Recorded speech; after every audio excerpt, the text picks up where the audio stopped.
ये कहानी God versus human की है। दरअसल हर 1000 साल बाद सारे गॉड मिलके ये डिसीजन लेते हैं कि ह्यूमैनिटी को 1000 साल और जीवन देना है या उनको खत्म कर देना है। और इस बार सारे गॉड ने ह्यूमैनिटी को खत्म करने के लिए वोट दिया होता है। रीजन क्योंकि ह्यूमैनिटी ने अर्थ को पूरा बर्बाद करके रखा था। ज़्यूस जो कि गॉड ऑफ द कॉस्मोस है, वो फाइनली ह्यूमन को खत्म करने के डिसीजन पे मंजूरी देने वाला होता है कि तभी 13 वैल्करी सिस्टर में से सबसे बड़ी वैल्करी रीडहे ने ज़्यूस को रोकती है और वो ज़्यूस से कहती है कि ह्यूमैनिटी को खत्म करने से पहले उनको एक चांस दिया जाए, जो कि है गॉड और ह्यूमन के बीच में 1-on-1 बैटल, जो कि एक तरीके से रैग्नारॉक भी है। रैग्नारॉक ये एक ऐसा इंसिडेंट है जहाँ पर 13 गॉड्स और 13 ह्यूमन लड़ते हैं। जो भी साइड पहले 7 बार जीतती है, अगर गॉड पहले जीतते हैं तो ह्यूमैनिटी खत्म और ह्यूमन जीतते हैं तो उनको 1000 साल और मिलेंगे। लेकिन रीडहे की गॉड वर्सेस ह्यूमन की बात सुनने के बाद यहाँ पर सारे गॉड उस पे हंसने लगते हैं, क्योंकि गॉड्स को लगता है कि भाई ह्यूमन उनका क्या ही उखाड़ लेंगे। रीडहे चिढ़ाते हुए कह रहे होते कि कहीं ऐसी तो बात नहीं है कि गॉड ह्यूमन से फाइट करने में डरते हैं। ये सुनने के बाद सारे गॉड को हद से ज्यादा ही गुस्सा आ जाता है और रीडहे का प्लान यहाँ पर भाई कामयाब हो जाता है। ज़्यूस रीडहे से कहने लगता है कि उसका आइडिया उसको काफी ज्यादा अच्छा लगा। वो रीडहे के प्रपोजल को एक्सेप्ट कर लेता है और यकीनन सारे गॉड्स अब गॉड वर्सेस ह्यूमन की बैटल के लिए एक्साइटेड थे। ह्यूमन के साइड से 13 ह्यूमन को चुनने का काम रीडहे करने वाली होती है। इसके बाद हमें वैलहला के एरेना में दिखाया जाता है, जहाँ पर फर्स्ट बैटल होने वाली होती है। गॉड की तरफ से गॉड ऑफ थंडर थॉर होता है और ह्यूमन की तरफ से चाइनीज हीरो में सबसे पावरफुल लू बू होता है। लू बू बचपन से ही बहुत ही ज्यादा स्ट्रॉन्ग था, जिससे किसी से भी वो लड़ा उन सबको उसने हरा दिया। अपनी पूरी जिंदगी वो अपने से स्ट्रॉन्गर ओपोनेंट को ढूंढता रहा। पूरे चाइना में उसका नाम फैल गया। उसने अपने साम्राज्य को बनाया, उसके फॉलोअर्स बढ़े। 30 साल लगातार अपने से स्ट्रॉन्गर ओपोनेंट ना मिलने के बाद लू बू समझ गया कि अर्थ पे उससे स्ट्रॉन्गर कोई भी नहीं है और आखिर में बोर होकर उसने अपनी ही जान ले ली। वैसे शायद मैंने बताया नहीं, जितने भी ह्यूमन यहाँ पर फाइट करने के लिए आने वाले हैं वो अलग अलग ईरा से है। वो ऑलरेडी मर चुके हैं, अब वो इस फाइट में शायद से अपने आफ्टर लाइफ से आए हैं। और हाँ, सारे ह्यूमन इस फाइट में जो आएंगे वो अपने पीक सबसे स्ट्रॉन्गेस्ट फॉर्म में है। सभी गॉड यहाँ पर काफी ज्यादा एक्साइटेड हो गए होते हैं। हम देखते हैं कि ह्यूमंस और लूबू के सोल्जर्स भी यहाँ पर आए होते हैं। आगे हम देखते हैं कि आसमान से लूबू के हाथ में एक वेपन आता है। हेमडाल अपने हॉर्न को बजाता है। नॉर्स माइथोलॉजी के अकॉर्डिंग जब हेमडाल अपने अपोकलिप्स हॉर्न को बजाएगा तब gods versus human battle the Ragnarok शुरू हो जाएगा। थॉर और लूबू आगे बढ़ते हैं और हम देखते हैं कि लूबू पहले थॉर पे स्ट्राइक मार देता है, जिसे थॉर अपने हथौड़े से ब्लॉक कर देता है। हालांकि हम देखते हैं कि लूबू थॉर को पीछे कर देता है। लूबू फिर से अटैक करता है, थॉर उसे ब्लॉक कर देता है और इस बार थॉर लूबू को पीछे कर देता है। थॉर और लूबू में एक बात बिल्कुल सेम होती है, ये दोनों ही आज तक जितने भी दुश्मनों से लड़े हैं उनको उन्होंने बस एक ही ब्लो में हरा दिया। पहली बार इन दोनों के लिए अपने सामने ऐसा ओपोनेंट आया है जो उनके पहले स्ट्राइक को झेल गया। आगे हम देखते हैं कि थॉर अपने एक तगड़े मूव को करने लगता है। इस मूव को थॉर ने तब यूज किया था जब एसगार्ड पे जायंट ने अटैक कर दिया था। जायंट सब कुछ तबाह कर रहे थे, कोई भी उनको रोक नहीं पा रहा था। तभी थॉर आके बस एक ही इस मूव से सारे ही जायंट को खत्म कर देता है। इस टेक्निक को बाद में इंस्टेंट किल नाम दे दिया गया। लेकिन यहाँ पर हमें देखने को मिलता है कि भाई थॉर बोरियत में था, मतलब उसकी पूरी जिंदगी में अभी तक कोई ऐसा दुश्मन उसे नहीं मिला जो उससे टक्कर दे पाए। खैर या प्रेजेंट में हम देखते हैं कि थॉर लूबू पे इंस्टेंट किल टेक्निक से अटैक कर देता है। सबको लग रहा होता है कि लूबू तो खत्म हो गया, लेकिन लूबू को कुछ भी नहीं हुआ होता। ये देखने के बाद सभी चौंक जाते हैं। या हम देखते हैं कि लूबू थॉर पे ही स्ट्राइक मार देता है। थॉर के बॉडी पे स्लैश लग जाता है, उसका ब्लड बहने लगता है। थॉर भी यहाँ पर बहुत ही ज्यादा हैरान हो चुका था। इस टाइम पे सारे ह्यूमन बहुत ही ज्यादा खुश और गॉड काफी ज्यादा हैरान हो चुके थे। ये दोनों अपने मन में बस एक ही बात सोच रहे होते कि काश ये दोनों एक ही इरा में मिलते। लूबू थॉर से कहता है कि वो कमाल का है। थॉर भी उसे कहता है कि ये बहुत ही ज्यादा निराशा की बात है कि लूबू बस एक ह्यूमन है। थॉर और लूबू मन में सोच रहे होते कि अगर वो सेम इरा से होते तो पक्का फ्रेंड्स होते। ये दोनों फिर से भिड़ जाते हैं। दोनों ही एक दूसरे से फाइट करके बहुत ही ज्यादा खुश थे। यहाँ पर ज़्यूस को एक बात परेशान कर रही थी कि लूबू का वेपन थॉर के म्योल्नर के सामने टिक कैसे रहा है, क्योंकि कोई भी ह्यूमन मेड वेपन गॉड के वेपन के सामने एक सेकंड में ही डिस्ट्रॉय हो जाता है। तभी ज़्यूस रीडहे को देखता है और वो समझ जाता है कि क्या सीन है। लेकिन रीडहे भी जानती है कि ह्यूमन का वेपन गॉड के खिलाफ कुछ कर नहीं सकता, इसलिए रैग्नारॉक स्टार्ट होने से पहले ही उसने इस प्रॉब्लम का हल निकाल दिया था। वैल्करीज की बॉडी अपनी ट्रांसेंडेंस स्किल से वेपन बन सकती है, जो कि गॉड के वेपन को इक्वली टक्कर दे सकते हैं। लूबू के लिए रीडहे ने अपने 13 वैल्करी सिस्टर में से रैंडग्रिज को चुना होता है। रैंडग्रिज भी खुशी से इसके लिए मान जाती है। रीडहे ने यहाँ पर पास्ट में रैंडग्रिज से पूछते कि क्या उसे थॉर के वेपन के सीक्रेट के बारे में पता है। रैंडग्रिज बताती है कि हाँ, थॉर के आयरन ग्लव्स किसी भी अटैक को मिटा सकते हैं। साथ ही म्योल्नर कितना पावरफुल है ये तो सभी जानते ही है। रीडहे ने रैंडग्रिज से कहती है कि उनको कुछ भी करके थॉर के उन वेपन को ओवरकम करना होगा। यहाँ पर एरेना भी सबको पता चल चल गया होता है कि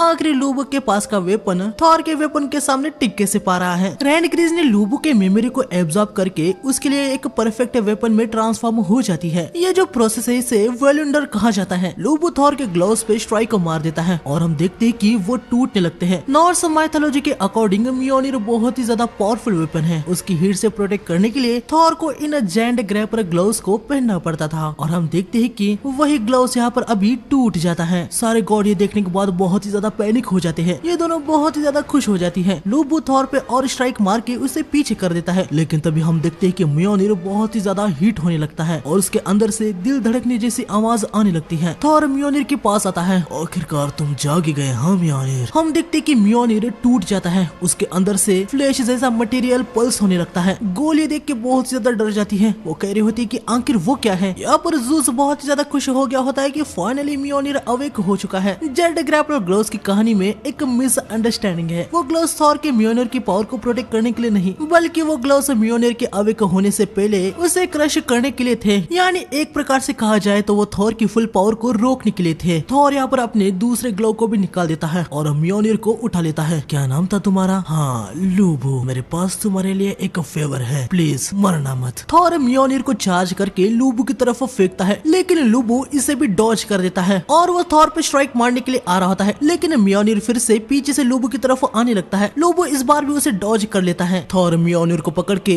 लूबू पे गेरोड थॉर हैमर से अटैक कर देता है। इस अटैक को देखने के बाद सारे गॉड बहुत ही ज्यादा एक्साइटेड हो गए थे, क्योंकि रोज रोज भाई कहाँ उनको ये सब कुछ देखने को मिलता है। और यहाँ पर ये दोनों बहुत ही ज्यादा चिंता में आ गई होती है, क्योंकि ये भी जानती है कि थॉर का ये अटैक कोई मजाक नहीं है। इस अटैक का इम्पैक्ट बहुत ही ज्यादा भयंकर होता है। सारा एरेना थर थर कांप चुका था, लेकिन हम देखते हैं कि लूबू ने थॉर के इस अटैक को ब्लॉक कर दिया होता है। सारे ह्यूमन बहुत ही ज्यादा खुश हो जाते हैं, लेकिन तभी हम देखते हैं कि लूबू के दोनों पैर की हड्डियां टूट जाती है। वो अपने घुटनों पे आ जाता है और यकीनन ऐसे हालत में लूबू का फाइट करना ये नामुमकिन है। सारे ह्यूमन की आशा यहाँ पर खत्म हो जाती है, लेकिन तभी हम देखते हैं कि लूबू का रेड हेयर हॉर्स यहाँ पर आ जाता है। लूबू की आर्मी जो हार मान चुकी थी, उनमें फिर से जोश आ जाते कि भाई रेड हेयर ने अभी तक हार नहीं मानी है, तो वो लोग कैसे मान सकते हैं। लूबू की आर्मी और ह्यूमन उसे चीयर अप करने लगते हैं। लूबू अपनी पूरी जान लगा के उड़ जाता है और अपने हॉर्स पर बैठ जाता है। रेड हेयर, क्या तुम मेरे लिए अपनी जान भी दोगे दोस्त? रेड हेयर हाँ कहता है। लूबू थॉर के अराउंड तेजी से घूमने लगता है। वो अपने वेपन के लास्ट टिप को पकड़ लेता है। लूबू अब अपनी सबसे पावरफुल स्ट्राइक मारने के लिए जा रहा होता है, जिसको उसने 1 लाख से भी ज्यादा बार प्रैक्टिस किया था। उस टेक्निक का नाम स्काई ईटर है। यकीनन आज तक उसने ये टेक्निक कभी भी यूज नहीं की। लूबू अपने अल्टीमेट टेक्निक से थॉर पर अटैक कर देता है। थॉर भी सामने रेडी था। इनके अटैक भिड़ जाते हैं और हम देखते हैं कि यहाँ पर एक बहुत ही बड़ा एक्सप्लोजन हो जाता है, लेकिन आखिर में हमें देखने को मिलता है कि लूबू का वेपन वैनिश हो गया है। रेनग्रिज मारी जाती है। लूबू का एक हाथ टूट गया था और दूसरा हाथ लगभग खत्म था। लूबू अपने मुंह से दूसरे हाथ को भी उखाड़ फेंकता है। हम देखते कि फाइनली लूबू अब यहाँ पर खुश हो गया होता है। वो मन में कह रहा होता है कि जिंदगी भर जिसकी तलाश उसने की, आखिरकार उसे वो आज मिल ही गया। लूबू मुस्कुरा के थॉर की तरफ जाने लगता है। थॉर अटैक करके लूबू को खत्म कर देता है। हेमडॉल अनाउंसमेंट करता है कि गॉड वर्सेस ह्यूमन के पहले बैटल में गॉड की जीत हुई। सारे ही गॉड्स बहुत ही ज्यादा खुश हो जाते हैं और रीड हिने को यहाँ पर बहुत ही ज्यादा गुस्सा आ रहा था। लूबू की आर्मी भी यहाँ पर लूबू के लिए खुशी थी। उन्होंने देखा था कि कैसे लूबू अपने आखिरी समय में खुश थे। जो उनको चाहिए था वो उनको मिल गया। तभी आगे हम देखते हैं कि लूबू की सारी आर्मी थॉर की तरफ आने लगती है। ये लोग कह रहे होते कि उनके लॉर्ड के बिना उनका वजूद किसी काम का नहीं है। वो भी अपने लॉर्ड के पास जाना चाहते हैं। थॉर भी यहाँ पर कहता है कि ठीक है, उस इंसान के लिए, मेरे फ्रेंड के लिए, लूबू के लिए ये मेरी आखिरी ऑफरिंग होगी। थॉर इन सब को खत्म कर देता है। ये सब यहाँ से टूट के वैनिश हो जाते हैं। ये दोनों वहाँ से निकल चुकी होती है। गोले रिदहिनी से पूछ रही होती है कि अब इस सब के बाद लूबू और रेनग्रिज का क्या होगा? क्या होगा मतलब क्या? हाँ, ये बैटल सोल्स की थी। एक बार उनकी सोल्स टूट गई तो वो रिकॉर्ड नहीं हो सकते, रिबॉर्न नहीं हो सकते। उनको किसी भी तरीके से सेव नहीं किया जा सकता। वो सब अब स्पेस में डस्ट बन चुके हैं। उनके साथ जो हुआ है वो निफरहैम है, the complete termination of soul. अब इसके बाद उनका कोई भी वजूद नहीं है। ये सुनने के बाद गोल भाई बहुत ही ज्यादा पैनिक हो जाती है। ये सोच के कि वो अभी अपनी बहन रेनग्रिज से कभी भी मिल नहीं पाएगी, वो बहुत ही ज्यादा रोने लगती है। इतना सब कुछ होने के बाद भी आप ऐसे शांत कैसे रह सकती है दीदी? क्या आप जरा से भी दुखी नहीं है? हम रेनग्रिज को फिर से कभी भी नहीं देख पाएंगे। दुखी हूँ? ऐसे एक्ट मत करो। ऐसे एक्ट करोगी तो हम गॉड को कभी भी स्ले नहीं कर पाएंगे। दीदी, लेकिन क्या हमें सच में इतनी दूर तक जाने की जरूरत है? रीडी ने कहती कि इस फाइट से ही सारे ह्यूमैनिटी का फ्यूचर है। इतना कह के वो आगे बढ़ जाती है। आगे हमें थोड़ी देर बाद दिखाया जाता है अब सेकंड फाइट होने वाली होती है और सेकंड फाइट में ह्यूमैनिटी की तरफ से हम देखते हैं कि father of all humanity Adam होता है और उसके खिलाफ ज़्यूस होते हैं। ज़्यूस को सेकंड मैच में देखने के बाद रीडेही बहुत ही ज्यादा हैरान हो जाती है क्योंकि एडम की फाइट लॉर्ड शिवा से होने वाली थी, लेकिन ज़्यूस को एडम से लड़ना था तो उसने लॉर्ड शिवा से कह के उनकी बजाय लड़ने के लिए ज़्यूस आ गया। सारे ह्यूमंस भाई ज़्यूस को एक मामूली बुड्ढा समझ रहे होते हैं। वो कह रहे होते हैं कि ये बुड्ढा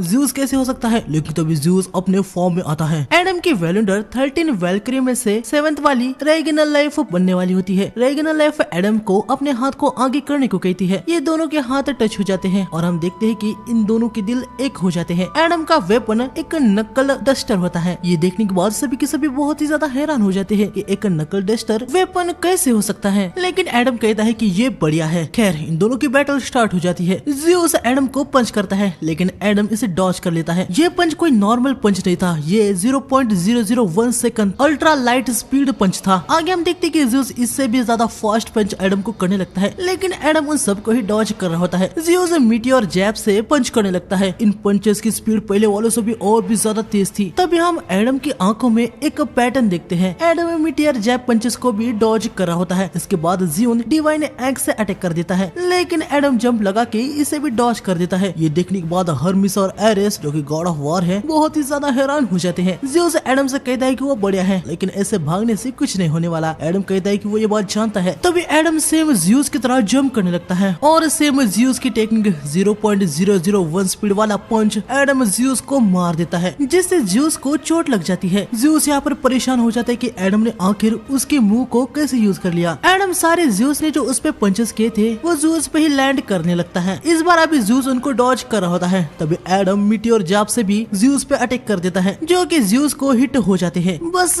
इतना ही नहीं, एडम डिवाइन एक्स से भी ज़्यूस को हिट कर देता है, जिससे ज़्यूस को तगड़ा डैमेज हो जाता है। सभी ह्यूमन भाई बहुत ही ज्यादा खुश हो रहे होते हैं। यहाँ पर रीडेही से हमें पता चलता है कि एडम जो कि फर्स्ट ह्यूमन है, गॉड ने उसे अपनी कॉपी बनाया। एडम के पास डिवाइन रिफ्लेक्शन पावर है, जिससे वो किसी भी गॉड की टेक्निक को इमिट यानी कॉपी कर सकता है। ज़्यूस अपनी एक और टेक्निक को यूज करने लगता है। वो एडम से कहता है कि अब वो इसे भी कॉपी करके दिखाए। ज़्यूस बहुत ही तेजी से एडम के चारों तरफ घूमने लगता है और एडम पे हमला कर देता है, लेकिन एडम इसे भी डॉज कर देता है और तभी एडम ज़्यूस की टेक्निक को कॉपी करके ज़्यूस पर किक मार देता है, जिससे ज़्यूस दूर जाके पटक जाता है। ज़्यूस उड़ जाता है। अब वो अपनी बॉडी को और भी ज्यादा बड़ा करता है। ज़्यूस अभी एक बहुत ही ज्यादा पावरफुल टेक्निक का यूज करने के लिए जा रहा होता है। जब पहले ज़्यूस यंग था और अपने फादर क्रोनोस से लड़ा था, अपने फादर से लड़ते समय ज़्यूस ने अपने फादर से कोई भी हिट ना लेके उनको हर बार काउंटर किया और जीता, लेकिन क्रोनोस ने मरने से पहले ज़्यूस को एक बहुत ही भयंकर पंच मारा, जिससे ज़्यूस बहुत ही ज्यादा इंजर्ड हो गया। ज़्यूस ने अपने फादर के उस फाइनल ब्लो को तब सीख लिया। यह पंच टाइम के सारे लॉ को सरपास कर देता है। हम देखते हैं कि यहाँ पर समय रुक चुका होता है क्योंकि यह पंच समय से परे है। ज़्यूस इससे एडम पे अटैक कर देता है, लेकिन हम देखते हैं कि एडम उसको भी कॉपी करके उस अटैक को ज़्यूस पे हिट कर देता है। सबके सब यहाँ पर हैरान रह चुके थे कि आखिर यहाँ पर क्या हुआ। यकीनन समय के परे होने की वजह से कोई देख नहीं पाया था कि ज़्यूस ऐसे नीचे क्यों पड़ा है। खैर सारे ह्यूमन बहुत ही ज्यादा खुश हो गए होते हैं। हेमडाल अनाउंस कर रहा होता है कि गॉड वर्सेस मैन के सेकंड बैटल में ह्यूमन की जीत हो गई है, लेकिन तभी ज़्यूस उसे पकड़ लेता है और कहता है कि अभी नहीं। ज़्यूस अपने सर को सीधा कर लेता है। ज़्यूस उठ जाता है। एडम के इस पंच से ज़्यूस को काफी ज्यादा टोल पड़ चुका था। और ग्रैम्स अपने आप को ज्यादा पुश मत कीजिए। हाँ चलो मान लिया कि तुम्हारी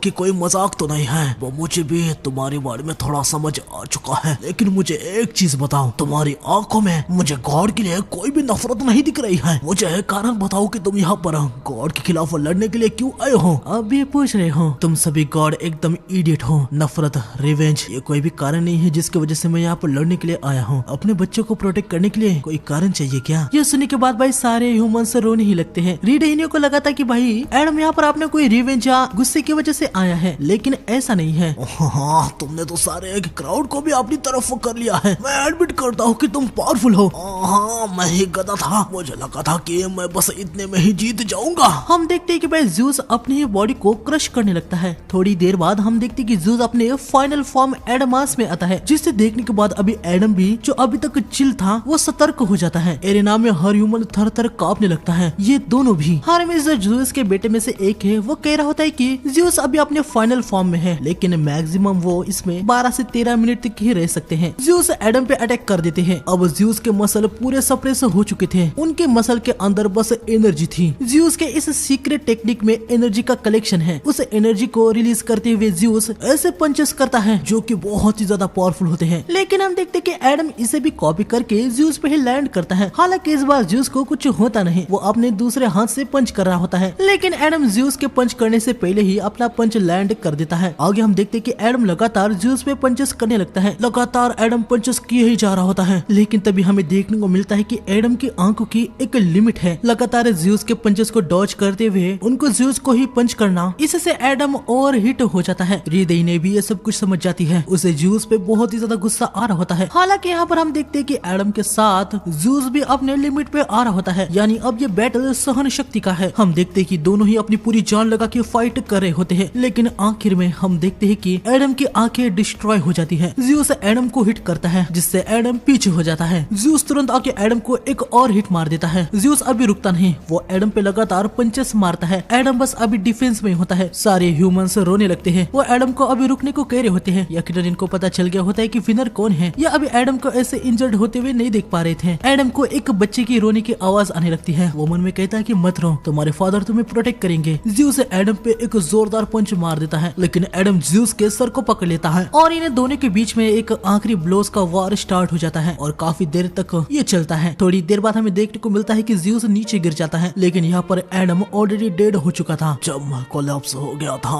तभी ये मर चुका था, लेकिन फिर भी इसने सरेंडर नहीं किया। बस इतना ही नहीं, मरने के बाद भी इसने मुझ पर लगातार पंचेस किए। बच्चे, तुमने इस बूढ़े को जमीन पर बैठा दिया। रिस्पेक्ट है तुम्हारी। अगर ये इंश्योरेंस का बैटल होता तो पक्का में ही जीत जाते। एडम और वैल्करी हमेशा के लिए खत्म हो जाते हैं। सारे ह्यूमन एडम को रिस्पेक्ट दिखाते हैं। यहाँ तक ज्यूस भी एडम को रिस्पेक्ट दिखाता है। इसके बाद हमें थोड़ी देर बाद दिखाया जाता है जहाँ पर गोल बड़ी गुस्से के साथ हिरडेन के पास आती है। लेकिन तभी रिस्ट नाम के वैल्करी गोल को शांत करती है। गोल रिस्ट से कह रही होती है कि दीदी, आपने देखा ना, नकल डस्टर टच भी नहीं हुआ तो रेगिन लेफ्ट को क्यों मरना पड़ा। रिस्ट बताते हैं कि वेलेंडर टेक्निक में मैन और वैल्करीज एक हो जाते हैं। उनकी बॉडी बस एक वेपन बन के ट्रांसफॉर्म नहीं होती, उनका नसीब भी एक हो जाता है। ये सुनने के बाद गोल बहुत ही ज्यादा दुखी हो जाती है और रोने लगती है। रिस्ट उसे शांत होने को कह रही होती है। गोल कहती है कि वो अपनी बहन को गुड बाय भी नहीं कर पाई। तब यहाँ पर हम देखते हैं कि रिस्ट भाई गोल को बहुत ही तेजी से पकड़ने लगती है। हम देखते हैं कि रिस्ट अचानक से ही बहुत रेज में आ जाती है और वो कहने लगती है कि इसके लिए वो उन गॉड को बिल्कुल भी नहीं छोड़ने वाली। हमें यहाँ पर पता चलता है कि सारे वैल्करीज में सिर्फ रिस्ट ऐसी वैल्करी है जिसके पास एक ही बॉडी में दो पावर्स है, एक शांत और एक रेज वाली। खैर, गोल बाई जैसे तैसे रिस्ट को नॉर्मल कर देती है। लेकिन यहाँ पर हृदय ने भी भाई बहुत ही ज्यादा गुस्से में थी।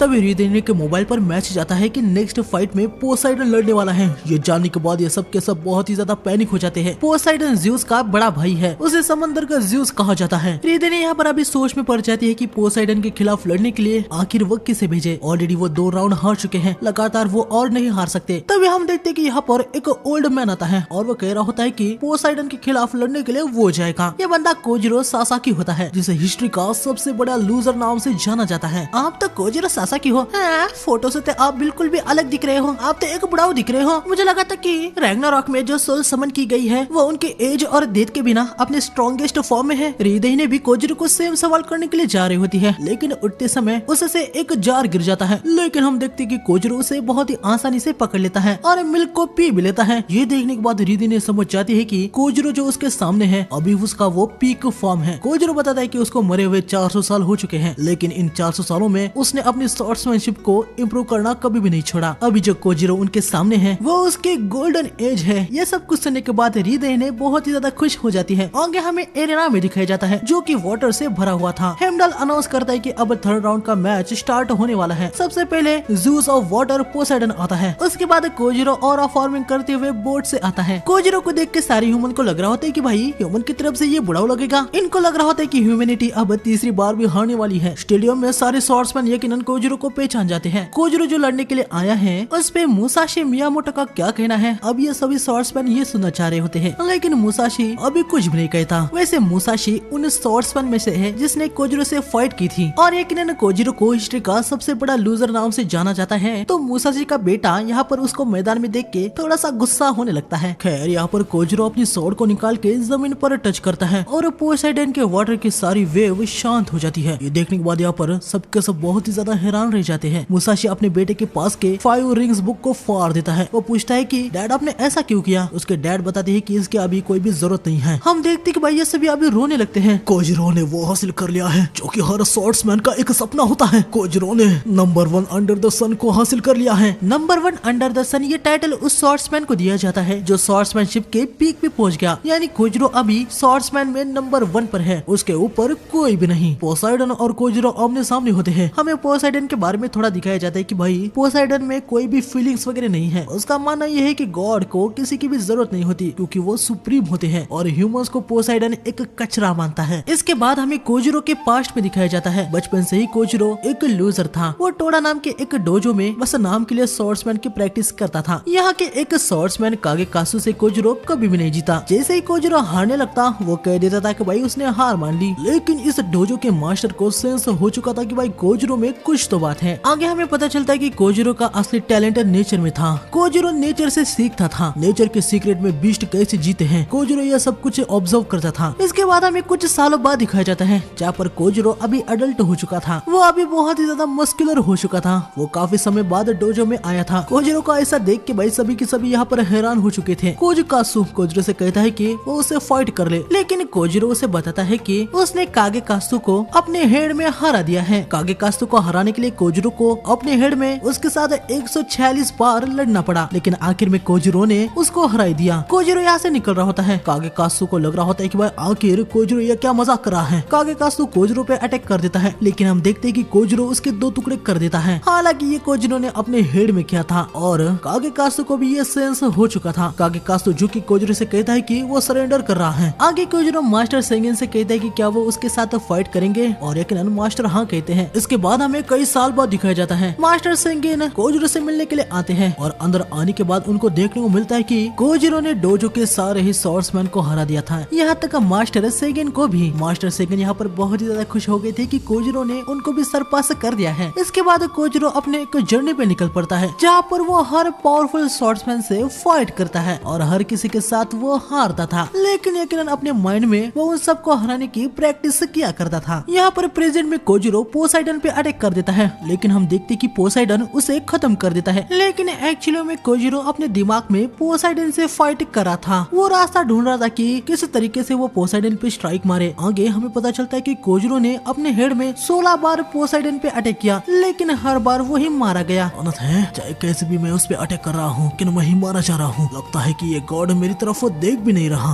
अब क्या किया जाए। कोजिरो जानता है कि जिस किसी से उसने फाइट की है उसके डोजे के स्वॉर्ड्समैन या बाकी के सभी स्वॉर्ड्समैन वो सभी यहीं पर है और उन सब की टेक्निक भी अभी कोजिरो का पार्ट है। कोजिरो पोसाइडन पे अटैक कर ही देता है। कोजिरो अपनी स्वॉर्ड की फुल फोर्स के साथ अटैक किया था, इसलिए स्वॉर्ड को फिर से बैक में स्विंग करना ये नामुमकिन है। पोसाइडन कोजिरो के अटैक को डॉज कर देता है और कोजिरो पे अटैक करने लगता है, लेकिन हम देखते हैं कि बहुत सारे हारों के बाद कोजिरो ने एक ऐसी मूव बना दी होती है जो कि इनर्शिया के लॉ को भी बाईपास कर देती है। फुल स्पीड पे स्विंग होने वाली स्वॉर्ड को कोजिरो सुमेगेशी नाम के अपनी एक टेक्निक से बीच में ही वापस स्विंग कर देता है और हम देखते हैं कि इससे पोसाइडन के बाल कट हो जाते हैं। ये देखने के बाद हरमिस जो कि अभी तक केयर फ्री था वो भी हैरान हो जाता है। पोसाइडन फाइनली कोजिरो की तरफ अपनी आंखों से देखने लगता है। तो आखिरकार तुमने मुझे देख लिया बच्चे। वैसे कोजिरो के वेलेंडर रिस्ट बनी होती है। आगे हम देखते हैं कि पोसाइडन आके कोजिरो पे स्ट्राइक मारने लगता है, लेकिन कोजिरो पोसाइडन के हर अटैक को डॉज कर रहा होता है। इतने सालों तक ग्रेट स्वॉर्ड्समैन से हार के, लेकिन उनको अपने माइंड में हरा के कोजिरो ने अपने आप को ऐसा ट्रेन किया होता है कि वो अपने ओपोनेंट के अटैक के पैटर्न को ही प्रिडिक्ट कर सकता है। जिस मोमेंट में पोसाइडन एरेना में आया था तभी से ही कोजिरो ने पोसाइडन के होने वाली हर एक सेकंड की मूवमेंट को ऑब्जर्व किया, फिर पोसाइडन की इमेज बना के उसके साथ अपने माइंड में फाइट किया। बस इतने सही समय में कोजिरो ने पोसाइडन के 1000 से भी ज्यादा पैटर्न को समझ लिया और अभी उसी की वजह से कोजिरो पोसाइडन के इन अटैक को बहुत ही आसानी से डॉज कर पा रहा होता है। कोजिरो अपने ओपोनेंट के हर एक मूव के साथ फ्यूचर में वो कौन सी मूव करेगा ये भी प्रिडिक्ट कर सकता है। यही उसकी ट्रू पावर है। इस टेक्निक का नाम सेंजू मूसो है। कोजिरो पोसाइडन के सारे अटैक को डॉज करके पीछे जाता है। यकीनन सारे गॉड यहाँ पर हैरान रह जाते कि भाई एक ह्यूमन पोसाइडन के अटैक को कैसे डॉज कर रहा है। सारे ह्यूमन को अभी कोजिरो पे यकीन हो गया होता है कि भाई कोजिरो ओल्ड है लेकिन वो बहुत ही ज्यादा पावरफुल है। तभी हम देखते हैं कि पोसाइडन विसल बजाने लगता है। कोजिरो सतर्क हो जाता है। वो प्रिडिक्ट करने लगता है कि पोसाइडन का अगला अटैक क्या होगा। अटैक तो कोजिरो ने प्रिडिक्ट कर लिया था, लेकिन वो कोजिरो ने जितना सोचा था उससे बहुत ही ज्यादा स्पीड में होता है। कोजिरो ब्लॉक करने की कोशिश करता है लेकिन वो नाकामयाब हो जाता है। पोसाइडन कोजिरो पे स्लैश मार देता है। क्या हुआ? मुझे लगा था कि तुम मेरे सारे मूव्स को रीड कर सकते हो, लूजर कहीं के। कोजिरो उठ जाता है। अभी वो समझ जाता है कि उसे और भी ज्यादा सतर्क रहना होगा। गॉड यहाँ पर बहुत ही ज्यादा खुश हो गए थे कि पोसाइडन ने कोजिरो को हिट मार दिया है। वो सारे पोसाइडन को चेयर अप कर रहे होते हैं, लेकिन पोसाइडन उन सभी को गुस्से से देखता है। सारे गॉड्स भाई चुप हो जाते हैं। क्या हुआ? अपने फ्रेंड्स के चेयर्स को तुम ले क्यों नहीं रहे? क्या कहा तुमने? फ्रेंड्स? गॉड्स कोई कांड नहीं रचते, गॉड्स एक दूसरे पे रिलाई नहीं होते, इसे ही गॉड कहते हैं। हम शुरू से ही परफेक्ट बीइंग हैं, हमें फ्रेंड्स की कोई भी जरूरत नहीं है। अच्छा तो गॉड ऐसे होते हैं? हाँ, सुनने में तो एकदम बेकार एग्जिस्टेंस लग रहे हो। ये सुनने के बाद पोसाइडन को भाई हद से ज्यादा गुस्सा आ जाता है। वो तुरंत ही जंप लगा के चियोन टीरेंट डिमीटर से अटैक कर देता है। कोजिरो इसे ब्लॉक करने लगता है। हम देखते कि भाई कोजिरो पे तो लगातार टीरेंट्स की बरसात हो गई है। हालांकि कोजिरो भी जितना फाइट करता है उतना ही वो इवॉल्व होता है। हम देखते हैं कि वो पोसाइडन के सारे इन अटैक को भी प्रिडिक्ट करके उनको ब्लॉक कर रहा होता है। लेकिन तभी पोसाइडन कोजिरो के मुंह को समझ के उसके ब्लाइंड स्पॉट पे अटैक कर देता है। कोजिरो उसे ब्लॉक कर देता है। दोनों फिर से भिड़ जाते हैं। कोजिरो अपने मन में कहता है, जितना मैं इसके पास जाने की कोशिश कर रहा हूँ, जैसे ही मुझे लग रहा होता है कि मैंने इसे पकड़ लिया, यह जंप लगा के मुझसे दूर होता जाता है, लेकिन मैं भी हार नहीं मानूंगा। कोजिरो पोसाइडन के बहुत ही ज्यादा करीब पहुंचने लगता है। कोजिरो बहुत ही तेजी से पोसाइडन पे अटैक कर ही देता है। ये देखने के बाद पोसाइडन भी हैरान हो गया था, लेकिन वो अटैक को डॉज कर देता है। हालांकि तभी कोजिरो अपनी ग्रिप को चेंज करके गिरियो ह्यूओ टेक्निक से पोसाइडन पे हमला कर देता है, लेकिन इस बार भी पोसाइडन कोजिरो की पहुंच से दूर निकल जाता है। पोसाइडन अपने टीरेंट से कोजिरो के वेपन को तोड़ देता है। सारे गॉड को लग रहा होता है कि कोजिरो तो अब हार ही गया। यहाँ तक पोसाइडन को भी लग रहा होता है कि अभी कोजिरो कुछ नहीं कर पाएगा, लेकिन हम देखते हैं कि कोजिरो अपनी टूटी हुई स्वॉर्ड को लेता है और स्वॉर्ड ग्लो होने लगती है। कोजिरो की वॉलिंडर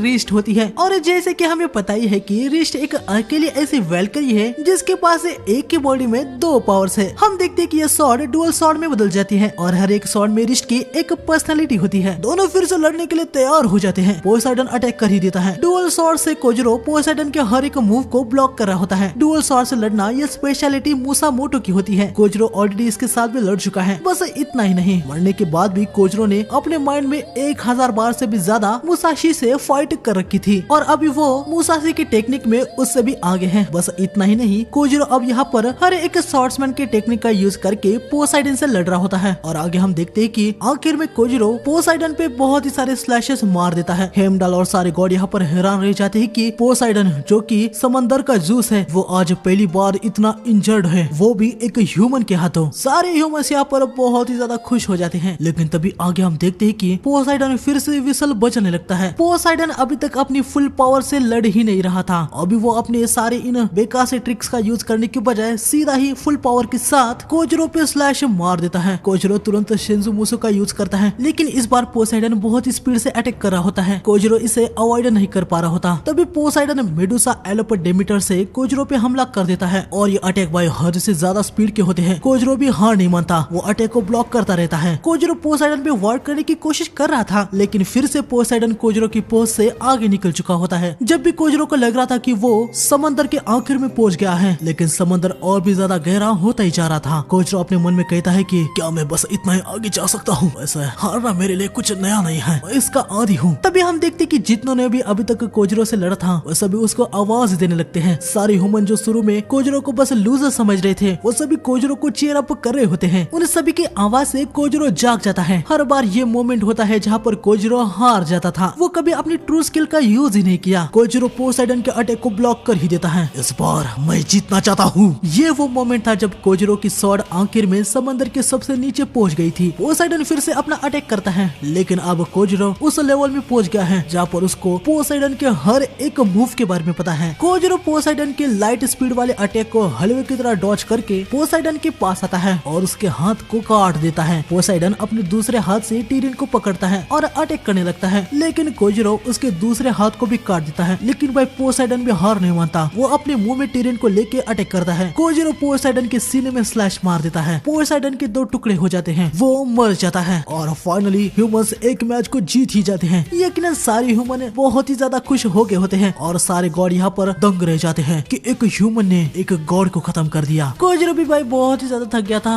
वो नीचे गिरने लगता है। रिस्ट उसे पकड़ लेती है। इसके बाद हमें ज़ूस और इनको दिखाया जाता है। ज़ूस पिछले मैच में नहीं था क्योंकि एडम के साथ फाइट करके उनकी बैंड बच गई थी, तो वो ट्रीटमेंट लेके आराम कर रहे थे। खैर अब यहाँ पर सभी गॉड्स को ये बात समझ में आ चुकी होती है कि रैग्नारॉक कोई मजाक नहीं है, ह्यूमंस भी बहुत ही ज्यादा स्ट्रॉन्ग है। पोसाइडन मारा गया। यकीनन इस बात से ज़्यूस और बाकी के सारे ही गॉड बहुत ही ज्यादा गुस्से में होते हैं और ज़्यूस ने सोच लिया था कि कैसे भी करके नेक्स्ट राउंड में इनको जीतना ही है। इसके बाद हमें गोल को दिखाया जाता है जो कि रीडेहिने को ढूंढ रही होती है। तभी उसे देखने को मिलता है कि रीडेहिने तो हर्मिस से बात कर रही है। गोल आके रीडेहिने से पूछते है कि वो दोनों क्या बात कर रहे थे, लेकिन रीडेहिने कुछ बताती नहीं। रीडेहिने भी जानती है कि गॉड्स एक मैच हारने के बाद शांत नहीं बैठेंगे और वो चौथे मैच को किसी भी हालत में जीतना चाहेंगे, इसलिए चौथे मैच में वो किसी पावरफुल गॉड को ही भेजेंगे। गोल सोच रही होती है कि आखिर चौथे मैच में कौन सा गॉड होगा। तभी सामने से हरक्यूलिस आता है और वो इनको बताता है कि चौथे मैच में गॉड की तरफ से वो लड़ने वाला है। हरक्यूलिस को देखते ही गोल उसकी तरफ तेजी से जाने लगती है और हम देखते हैं कि भाई हरक्यूलिस एक अच्छा गॉड होता है। आगे हमें देखने को मिलता है कि लोकी हरक्यूलिस के पास आता है। लोकी भी जानता है कि हरक्यूलिस दिल का बड़ा अच्छा है, तो उसे लग रहा होता है कि गॉड्स की तरफ से उसे लड़ने देना ये सही होगा या नहीं। हरक्यूलिस लोकी को बताता है कि ह्यूमैनिटी को खत्म कर देना वो इसके खिलाफ है। हालांकि अभी वो रैग्नारॉक में इंटर हो गया है तो गॉड्स का चैंपियन होने के नाते वो हारेगा भी नहीं और अपनी जीत के बाद मैनकाइंड को कैसे बचाया जाए इसके लिए वो पिटीशन भी करेगा। लोकी भाई कुछ समझ नहीं पा रहा होता है कि हरक्यूलिस किसके साइड में है। हरक्यूलिस निकलने लगता है। वो लोकी को बताता है कि वो हमेशा सच्चाई के साइड में होता है। इसके बाद हमें दिखाया जाता है कि हरक्यूलिस का ओपोनेंट ह्यूमैनिटी का सबसे बड़ा किलर जैक द रिपर है। जैक द रिपर के कहने पर एरेना को उसके होम टाउन लंदन की तरह बनाया गया होता है। जैक को देखने के बाद हरक्यूलिस को बड़ा गुस्सा आ जाता है।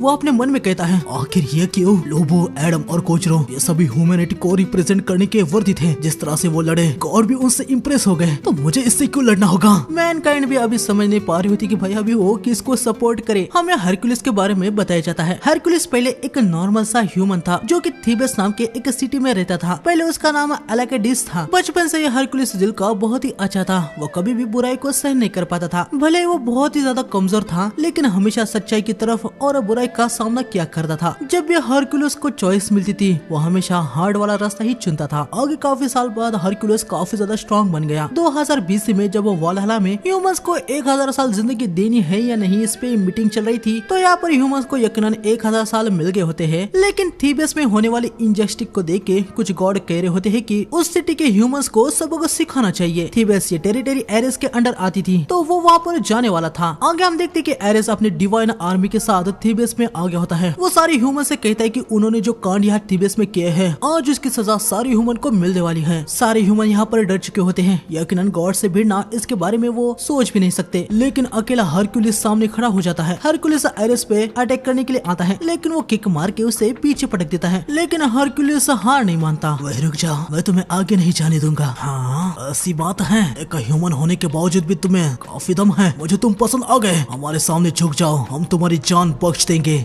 गॉड अपनी मर्जी से लाइफ को क्रिएट करते हैं और उन पे अपना जजमेंट भी डाल देते हैं। हम ह्यूमंस की लाइफ लिमिटेड होती है, इसलिए हर किसी का जीने का तरीका अलग होता है। कुछ अच्छे कुछ बुरे रास्ते को चुनते हैं। ह्यूमंस हमेशा डाउट में रहते हैं, हम ग्रो कैसे होंगे ये हमेशा हम सीखते रहते हैं। हम हमेशा तुम गॉड्स को प्रे करते हैं, फिर भी हमारे ऊपर ऐसे विनाश का जजमेंट डाल देना आपको लगता है कि ये सही है? अगर ऐसी बात है तो मैं ह्यूमैनिटी के लिए अपनी जान भी रिस्क में डाल दूंगा। हम देखते हैं कि हरक्यूलिस ज़्यूस के ब्लड को निकालता है जो कि इस टाउन के टेंपल में था। हरक्यूलिस का इकलौता और बेस्ट फ्रेंड कास्टर उसे रोकने लगता है। कहानी के अकॉर्डिंग अगर एक ट्रू हीरो ज़्यूस के ब्लड को पीता है तो वो इमॉर्टल बन जाएगा, लेकिन अगर वो ट्रू हीरो नहीं होगा तो इसके पीते ही वो तुरंत खत्म हो जाएगा। यहाँ पर हम देखते हैं कि हरक्यूलिस ज़्यूस के ब्लड को पी लेता है और पीते ही हरक्यूलिस को बहुत ही ज्यादा पेन होने लगता है। सबको लग रहा होता है कि हरक्यूलिस मारा गया। एरेस आगे बढ़ रहा होता है लेकिन तभी हरक्यूलिस उसे रोक देता है। हरक्यूलिस की पावर अब बहुत ही ज्यादा बढ़ चुकी होती है। सभी के सभी यहाँ पर हरक्यूलिस को देख के हैरान हो जाते हैं। हालांकि इस डिवाइन सोल्जर को लग रहा होता है कि भाई ये हरक्यूलिस तो बस एक मामूली ह्यूमन है, तो वो हरक्यूलिस पे अटैक कर ही देता है। लेकिन हरक्यूलिस से एक ही वार में पटक देता है। ये पावर कोई शक की बात ही नहीं है, ये मेरे फादर ज़्यूस की पावर है। सारे डिवाइन सोल्जर अटैक करने के लिए आ जाते हैं। आगे हमें थोड़ी देर बाद दिखाया जाता है जहाँ पर हम देखते हैं कि हरक्यूलिस ने सारे डिवाइन सोल्जर को हरा दिया था। उसने तो एरेस की भी हालत खराब कर दी होती है। एरेस हरक्यूलिस पे पंच करता है। हरक्यूलिस सीधा उसे अपने सर से रोकते हुए एरेस के मुंह पे पंच जड़ देता है। दोनों फिर से भिड़ने जाते हैं लेकिन तभी ज़्यूस आके इनको रोक देते हैं। यकीनन ज़्यूस को सब पता चल गया होता है कि हरक्यूलिस ने उसके ब्लड को पिया है, फिर भी वो जिंदा है। ज़्यूस हरक्यूलिस को बताता है कि वो गॉड बनेगा। ये सुनने के बाद सभी के सभी हैरानी हो जाते हैं। क्या मैं और एक गॉड? हाँ, तो मैं यहाँ अर्थ पे छोड़ दिया जाए तो इससे बस दिक्कत ही होगी। साथ में तुम सच्चाई को प्रोटेक्ट करना चाहते हो है ना? गॉड बनने के बाद तुम्हारे लिए ये करना परफेक्ट होगा। हरक्यूलिस गॉड बनने के लिए तैयार हो जाता है लेकिन वो ज़्यूस से एक कंडीशन मांगता है कि वो फिर से कभी कभी भी ह्यूमैनिटी को खत्म नहीं करेंगे। ज़्यूस कहते हैं कि जब तक ह्यूमन सच्चाई और भलाई के साथ रहते हैं तो वो उनको कुछ नहीं करेंगे। इसके बाद 4000 साल तक गॉड्स अर्थ के किसी भी मैटर में इंटरफियर नहीं किए। आगे जाके हरक्यूलिस को ज़्यूस के बेटे का औहदा भी मिल गया। इसके बाद हमें जैक द रिपर के बारे में दिखाया जाता है। जैक बचपन से ही बहुत ही गरीब था। जैक के पास एक आई होती है जिससे वो ह्यूमन के इमोशन को देख पाता था, जैसे रेड कलर मतलब गुस्सा,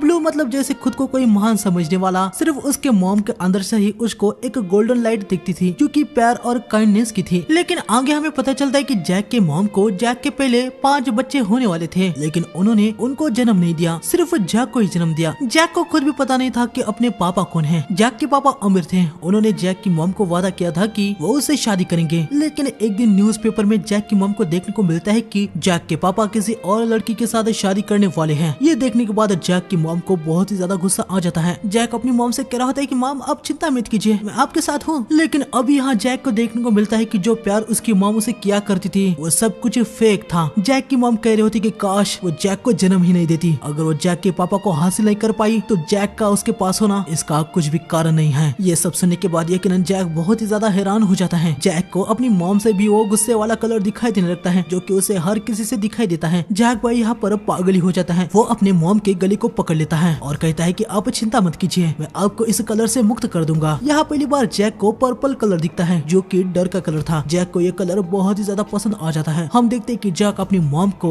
मार देता है। इसके बाद वो अपने डैड के पास भी आता है और उनको भी खत्म कर देता है और यही से हिस्ट्री के सबसे बड़े किलर का जन्म हुआ, जैक द रिपर। हरक्यूलिस और जैक द रिपर की फाइट स्टार्ट हो जाती है। जैक अपने वेलेंडर को निकालता है जो कि एक बड़ी सी सीजर होती है, लेकिन तभी जैक यहाँ से भाग जाता है। ये देखने के बाद हरक्यूलिस को बहुत ही ज्यादा गुस्सा आ जाता है। वो भी जैक के पीछे निकल जाता है। लेकिन थोड़ा आगे जाने के बाद हम देखते हैं कि जैक चाय पी रहा होता है। वो हरक्यूलिस से कहता है कि सर क्या अब टी पीना चाहेंगे। हरक्यूलिस जैक पे अटैक करने के लिए आ रहा होता है, लेकिन तभी उसे सामने एक वायर दिख जाता है। हरक्यूलिस उसे पकड़ लेता है, लेकिन तभी उस पे काफी सारे वेपन से अटैक हो जाता है। लेकिन हरक्यूलिस उन सबको काउंटर कर लेता है। बेवकूफ कहीं के, गैरिड हिल्डी ने तुम्हें बताया नहीं है कि कोई भी ह्यूमन मेड वेपन गॉड्स को एक स्क्रैच भी नहीं लगा सकते। सर मेरा नेचर यह है कि मैं किसी भी चीज पे यकीन करने से पहले उसे खुद टेस्ट करता हूँ। हरक्यूलिस जैक पे अटैक करने के लिए जा रहा होता है, तभी जैक एक गन निकाल के फायर करता है। ये एक हुक वाली गन थी। जैक हरक्यूलिस से दूर हो जाता है, लेकिन तभी हरक्यूलिस एक बड़ी सी जंप लगा के जैक पे अटैक कर देता है। जैक अटैक को अपने वेलेंडर से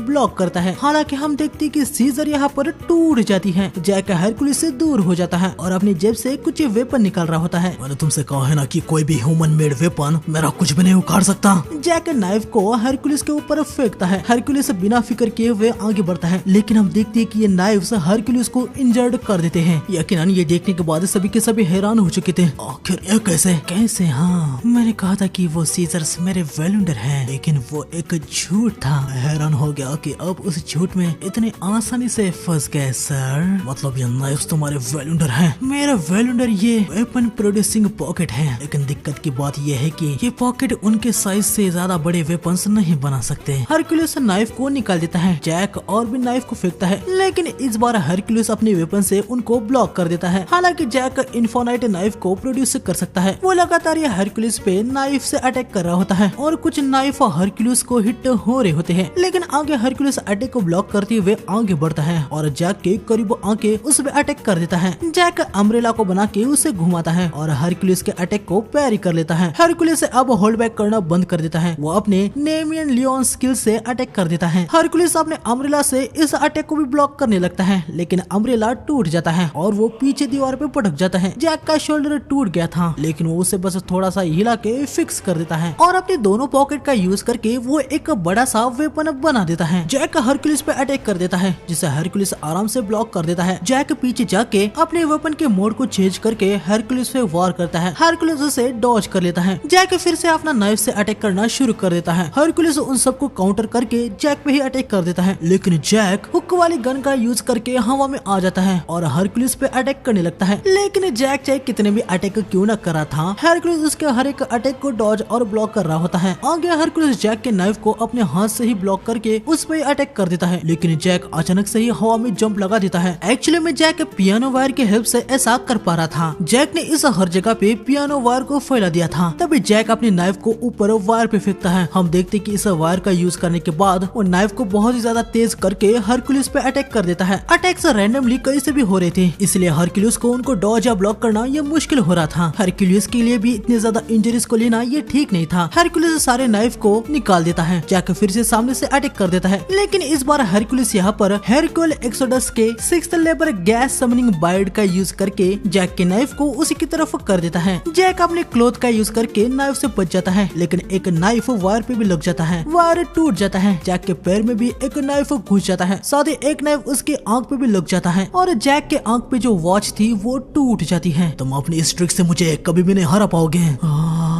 बढ़िया है, इस अपने पैशन को ऐसे ही बरकरार रखना सर। जैक देखता है कि हरक्यूलिस के पास एक बहुत ही ज्यादा पावरफुल, कभी ना डगमगाने वाली विल है। उसके पास भी वही कलर है जो उसने सिर्फ अपने मॉम के अंदर देखा था। अभी जैक भाई ये देखने के लिए बहुत ही ज्यादा एक्साइटेड था कि जब हरक्यूलिस मरेगा तो उसका कलर कैसा होगा। तभी जैक अचानक से ही एक गाना गाने लगता है। London Bridge is broken down, broken down, broken down, London Bridge is broken down, my fair lady। Hercules Jack की बातों को कुछ समझ नहीं पा रहा होता है। जैक बताता है कि जब वो जीते हैं तो हर पर्सन के इमोशन अलग अलग होते हैं, लेकिन मरते वक्त हर कोई डर के इमोशन में ही होता है और वो डर वाला एक्सप्रेशन देखना जैक को बहुत ही ज्यादा पसंद है। लेकिन हरक्यूलिस जैक को बताता है कि भले ही हरक्यूलिस मर क्यों नहीं रहा हो, लेकिन उसके अंदर से जैक को कोई भी डर वाला इमोशन नहीं दिखने वाला। हरक्यूलिस जैक पे अटैक कर देता है। जैक पीछे जंप लगा के अटैक को डॉज कर देता है। जैक तुरंत नाइफ से हरक्यूलिस पे वार करता है, लेकिन हरक्यूलिस उसके सारे ही नाइफ को काट देता है। जैक हुक गन से फिर से भागने लगता है, लेकिन इस बार दीवार ही टूट जाती है। जैक हवा में लटक जाता है। खैर वो ऊपर चढ़ने लगता है, लेकिन तभी नीचे से हरक्यूलिस बिल्डिंग पे हिट मार देता है। हम देखते कि सारी बिल्डिंग ही नीचे गिरने लगती है। बिल्डिंग एक दूसरे बिल्डिंग पे गिर जाती है, जिसकी वजह से जैक बच जाता है। तभी हरक्यूलिस 7th लेबर क्रेटन बुल का यूज करके जैक पे अटैक करने वाला होता है। जैक क्लॉक को निकाल के उसे हरक्यूलिस की तरफ फेंकता है। यकीनन ये एक कोई वेपन नहीं है, तो हरक्यूलिस इसे अपने हाथ से ब्लॉक करने लगता है, लेकिन तभी हम देखते हैं कि वो क्लॉक हरक्यूलिस के हाथ को काट देती है। सभी के सभी ये देखने के बाद हद से ज्यादा हैरान हो जाते हैं। तभी हरक्यूलिस को समझ आता है कि जैक के असली वेलेंडर उसके ग्लव्स हैं। लोग के भी यहाँ पर हैरान हो जाता है कि भाई एक ह्यूमन इतना चालाक है कि उसके ट्रिक्स के बारे में उसे भी पता नहीं चला। जैक के ग्लव्स किसी भी चीज को छूते ही वो डिवाइन ट्रेजर में बदल जाते हैं। अभी तक जैक ने हरक्यूलिस को बेवकूफ बना के लगातार नाइफ से अटैक किया, ताकि हरक्यूलिस को पूरा यकीन हो जाए कि उसके पॉकेट ही उसकी वेलेंडर है। लेकिन जैसे जैक को हरक्यूलिस को तगड़ा डैमेज देने का मौका मिला, उसने उसे गवाया नहीं। रीडा हिल्डे ने ही जैक के लिए इस वेपन का इंतजाम किया था। जैक की वेलेंडर व्लोक बनने वाली थी। व्लोक को भी किलर जैक की वेलेंडर बनने में कोई भी इंटरेस्ट नहीं था और वो इसके लिए मना कर देती है। लेकिन हम देखते हैं कि जैक व्लोक की मर्जी के बिना ही उसे अपना वेलेंडर बना लेता है। यहाँ लंदन सिटी में जैक जिस भी चीज को टच करता है वो एक डिवाइन वेपन बन जाएगा। हरक्यूलिस अपने हाथ पे पट्टी लगाता है। जैक को अभी भी हरक्यूलिस के अंदर गोल्डन कलर ही दिख रहा होता है, इसके लिए वो हरक्यूलिस को रिस्पेक्ट दिखाता है। हरक्यूलिस भी समझ जाता है कि जैक अपनी आंखों से इमोशन को देख सकता है। हरक्यूलिस अब समझ चुका था कि जैक दिल से बुरा नहीं है, उसकी कंडीशन ने उसे ऐसा किलर बना दिया। हरक्यूलिस जैक से कहता है कि वो चिंता ना करे, वो जैक को अपनी इस निराशा से निकाल ही देगा। ये सुनने के बाद जैक यहाँ पर बहुत ही ज्यादा हैरान हो चुका था। उसे कुछ समझ नहीं आया था कि भाई हरक्यूलिस से क्या बात कर रहा है। जैक को यहाँ पर हरक्यूलिस के अंदर से एक अलग ही कलर दिखाई देने लगता है। इस कलर में कोई भी गुस्सा नहीं था, कुछ भी ऐसा नहीं था जिससे जैक को हार्म पहुंचे। जैक तेरी पर मैं तुम्हें तुम्हारे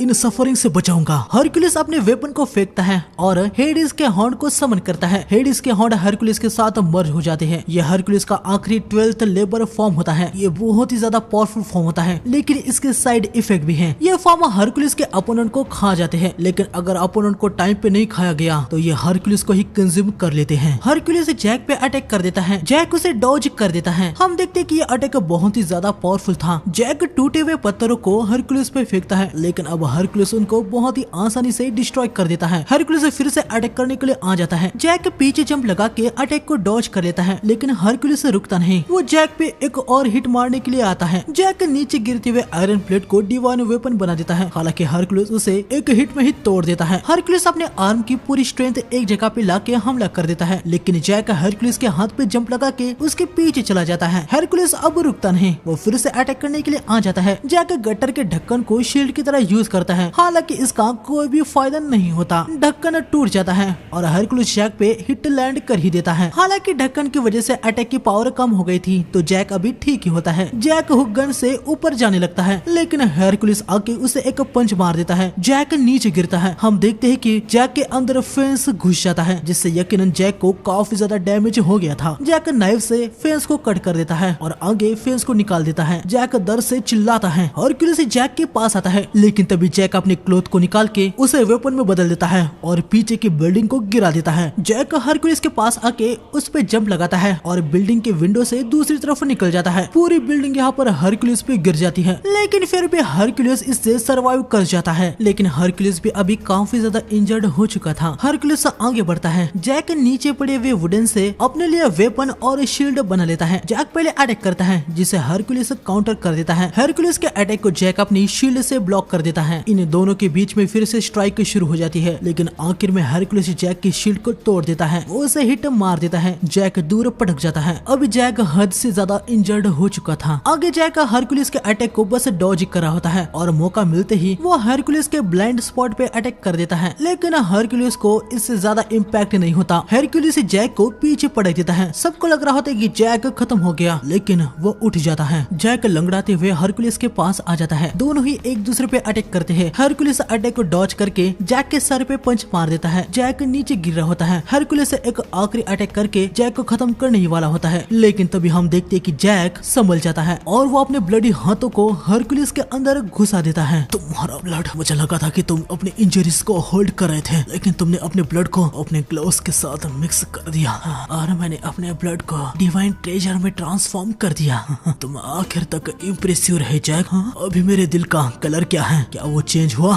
मैं हार गया सर, मैं कभी भी नहीं बदलूंगा। हमेशा ये याद रखना, हर वक्त मैं ह्यूमंस को प्यार करता हूँ। हरकुलिस जैक को गले लगाता है। आगे हम देखते हैं कि हरकुलिस हमेशा के लिए खत्म हो जाता है। हेमडाल अनाउंसमेंट कर देता है कि गॉड वर्सेस ह्यूमन के 4th बैटल में ह्यूमंस की जीत हुई। जैक के वेलेंडर बाहर आती हैं और वो जैक से पूछते हैं कि गॉड को मार के आखिर उसे कैसा फील हो रहा है। जैक यहाँ पर पहली बार अपने जीवन में इमोशनल वाले इमोशन को फील कर रहा था। उसे पता नहीं चल रहा था कि आखिर ये क्या है। वो अपने मन में कहता है कि अगर मेरे पास एक विश मांगने की होती तो मैं ये मांगता कि मैं आपको फिर से देख पाऊँ। हरकुलिस ने जैक से जो वादा किया था अंत तक वो उसे निभाया। जैक के अंदर की ह्यूमैनिटी वाले एहसास को उसने जगाया और जैक को निराशा से मुक्त कर दिया। खैर लोग देखते हैं कि भाई उसके पूरे बॉडी में तो ब्लड लगा हुआ है। वो यहाँ से जाने लगती है। तुम्हारी वजह से अब मुझे शावर लेना पड़ेगा और हाँ तुम भी जल्दी से इन्फॉर्मरी में जाओ, समझे लिटिल बॉय। इतना कह के लोग यहाँ से निकल जाती है। जैक भी निकल रहा होता है, लेकिन एरेना से बाहर आते ही ह्यूमंस और गॉड दोनों ही उस पे पत्थर मारने लगते हैं। लेकिन अब जैक को इससे कोई भी गुस्सा नहीं था। बिना अपने आंख के यूज किए भी जैक समझ चुका था कि ह्यूमंस के इमोशंस ऐसे ही होते हैं। जैक मुस्कुराते हुए आगे बढ़ता है। गोल यहाँ पर हरकुलिस हमेशा के लिए खत्म हो गया है। इससे बहुत ही ज्यादा रोने लगती है। अभी आप खुश है कि उस मर्डरर ने हरकुलिस को मार दिया? रीडाहिल्डे कुछ भी ना कह के आगे बढ़ती है। वो अपने एक रूम में आती है। हमें यहाँ पर देखने को मिलता है कि गोल के सामने वो कितनी भी स्ट्रिक्ट दिखती है, लेकिन रियलिटी में रीडाहिल्डे भी बहुत ही ज्यादा दुखी थी। ह्यूमंस और आज हरकुलिस को मारा गया। हम देखते हैं कि रीडाहिल्डे अपने तरीके से उनको श्रद्धांजलि देती है। रीडाहिल्डे बहुत ही ज्यादा रोते हुए कहते हैं कि हरकुलिस, ये सब कुछ खत्म होने के बाद मैं भी तुम्हारे पास आऊंगी। हरकुलिस की डेथ से सारे गॉड यकीनन बहुत ही ज्यादा दुखी थे। ह्यूमंस भी लगातार 2 बार जीत गए। ज़्यूस को भाई से बहुत ही ज्यादा गुस्सा आ जाता है। थोड़ी देर बाद हमें लोकी को एक बगीचे में दिखाया जाता है, जहाँ पर हम देखते हैं कि लोकी ने बुद्धा को बुलाया होता है। लोकी को पता चल क्या होता है कि वेलेंडर भले ही पावरफुल होते हैं, लेकिन वो इतने पावरफुल नहीं होते कि गॉड को इंजर्ड यहाँ तक उनको स्ले भी कर दे। हालांकि उनको बुद्धा की समावादना टेक्निक से उस लेवल तक पावरफुल बनाया जा सकता है। इसलिए लोकी बुद्धा से पूछता है कि क्या बुद्धा ने ही वेलेंडर को उतना स्ट्रॉन्ग बनाया है? बुद्धा हाँ कहते हैं। ये सुनते ही लोकी को बहुत ही ज्यादा गुस्सा आ जाता है और वो कहता है कि वो बुद्धा को खत्म कर देगा। ये दोनों अपने ऑरा को अनलिश करते हैं, लेकिन तभी यहाँ पर 7 गॉड ऑफ फॉर्चून आते हैं। ये 7 गॉड भी बुद्धा को ट्रेटर कह रहे होते हैं और वो बुद्धा से कहते हैं कि अब वो उन पे जजमेंट करने वाले हैं, लेकिन बुद्धा भाई इनको जरा सा भी भाव नहीं देते। लोग भी इनके साथ मिलके बुद्धा के खिलाफ हो जाता है। बुद्धा अपने पावर को अनलिश करते हैं और कहते हैं कि वो अकेले ही उन सभी को निपटा देंगे। बुद्धा के ऑरा को देखने के बाद ये सभी बहुत ही ज्यादा पैनिक हो जाते हैं। तभी बुद्धा का साथ देने के लिए कोजरो और दूसरे 2 ह्यूमंस भी यहाँ पर आते हैं। यकीनन कोजरो को देख के ये सभी डर गए होते हैं। कोजरो और ये जो दूसरे ह्यूमन आए होते हैं वो बुद्धा के साइड में थे। अब इन दोनों ग्रुप में में फाइट होने वाली होती है। लोकी अटैक कर रहा होता है, लेकिन ये लोकी को रोक के बुद्धा पे अपनी गन से अटैक कर देता है। हालांकि बुद्धा अपनी एक टेक्निक से उस अटैक को डॉज कर देते हैं। ये देखने के बाद ये बंदा पूरी तरीके से हैरान हो चुका था। आगे इनकी फाइट और भी ज्यादा खतरनाक लेवल पे बढ़ रही होती है, लेकिन तब यहाँ पर ज़्यूस और ओडिन आके इनको रोक देते हैं। ओडिन अपने ऑरा को फॉर्म करते हुए इन सभी को निकलने को कहते हैं। लोकी और वो 7 गॉड पैनिक हो जाते हैं और चुपचाप यहाँ से निकल जाते हैं। आगे तीनों भी नेक्स्ट मैच देखने के लिए निकल जाते हैं। ज़्यूस बुद्धा से कहते हैं कि बुद्धा कोई दिक्कत खड़ी ना करे। ये सुन के बुद्धा भाई हंसने लगते हैं। ज़्यूस भी हंस रहा होता है। बुद्धा यहाँ से निकल रहे होते हैं। जाते हुए वो ज़्यूस से कहते हैं कि पूरे हेवन और अर्थ में सिर्फ एक ही है जो बुद्धा को क्या करना है वो बता सकता है, और वो कोई और नहीं बल्कि बुद्धा खुद है। खैर इसके बाद हमें पता चलता है कि नेक्स्ट मैच किनके बीच में होने वाला है। गॉड की तरफ से शिवा होते हैं और ह्यूमन की तरफ से जापान का सबसे ताकतवर सुमो रेसलर राइडन होता है। रिडे हिल्डे यहाँ पर राइडन के पास आई होती है। वो उसे बताती है कि नेक्स्ट मैच में अब उसे लड़ना है। राइडन पूछता है कि वो किसके साथ मर्ज होने वाला है, मतलब वो अपने वेलुंडर के बारे में पूछ रहा था। रिडे हिल्डे थ्रूड नाम की वेलकरी को बुलाती है, जो कि भाई राइडन से भी बहुत ही ज्यादा बड़ी होती है। थ्रूड को लग रहा होता है कि उसे देखने के बाद राइडन पूरा हैरान हो चुका होगा, लेकिन थ्रूड को देखते ही राइडन को उससे प्यार हो जाता है। वो थ्रूड से कहता है कि उसे बड़ी वुमन से बहुत ही पसंद है। राइडन थ्रूड के गले ही लग जाता है। थ्रूड कह रही होती है कि राइडन अपने ये जोक्स बंद कर दे, लेकिन राइडन कहता है कि वो कभी भी जोक्स नहीं करता। भाई थ्रूड भी यहाँ पर राइडन के प्यार में पड़ जाती है। ये देखने के बाद गोल बहुत ही ज्यादा हैरान हो जाती है, क्योंकि आज तक थ्रूड ने ऐसे लड़के वाले एक्सप्रेशन नहीं दिखाए थे। वो हमेशा मर्दान ही रहती थी। इसके बाद हमें एरेना में दिखाया जाता है, जहाँ पर सबसे पहले राइडन आता है। उसके बाद यहाँ पर शिवा आते हैं। इनके मैच शुरू होने से पहले हमें राइडन के बारे में थोड़ा बताया जाता है। साल 1767 के जनवरी मंथ में शिनाओ प्रोविंस नाम के एक गांव में राइडन का जन्म हुआ था। हालांकि अपने जन्म के 3 साल बाद भी राइडन चल नहीं पाता था। राइडन की मॉम और डैड को इसके पीछे का कारण कुछ पता नहीं था, लेकिन एक दिन जब राइडन की मॉम डैड काम करके घर वापस आते हैं, वो देखते कि राइडन चलने की कोशिश करता है। हालांकि थोड़ा सा आगे आने के बाद राइडन की हड्डियां टूटने लगती हैं। राइडन कोई कमजोर नहीं था, न ही उसकी हड्डियां कमजोर थी, बल्कि उसकी मसल हद से ज्यादा ही स्ट्रॉन्ग थी। उसकी अंदरूनी मसल्स उसके हड्डियों को कुचल रही थी। उसकी मसल वो कारण था जिसकी वजह से वो चल तक नहीं पाता था। लेकिन कुछ समय बाद वही मसल्स राइडन के बॉडी में 100 लेयर्स बना देती है, जो कि 100 सील्स होती है। इसकी वजह से राइडन अब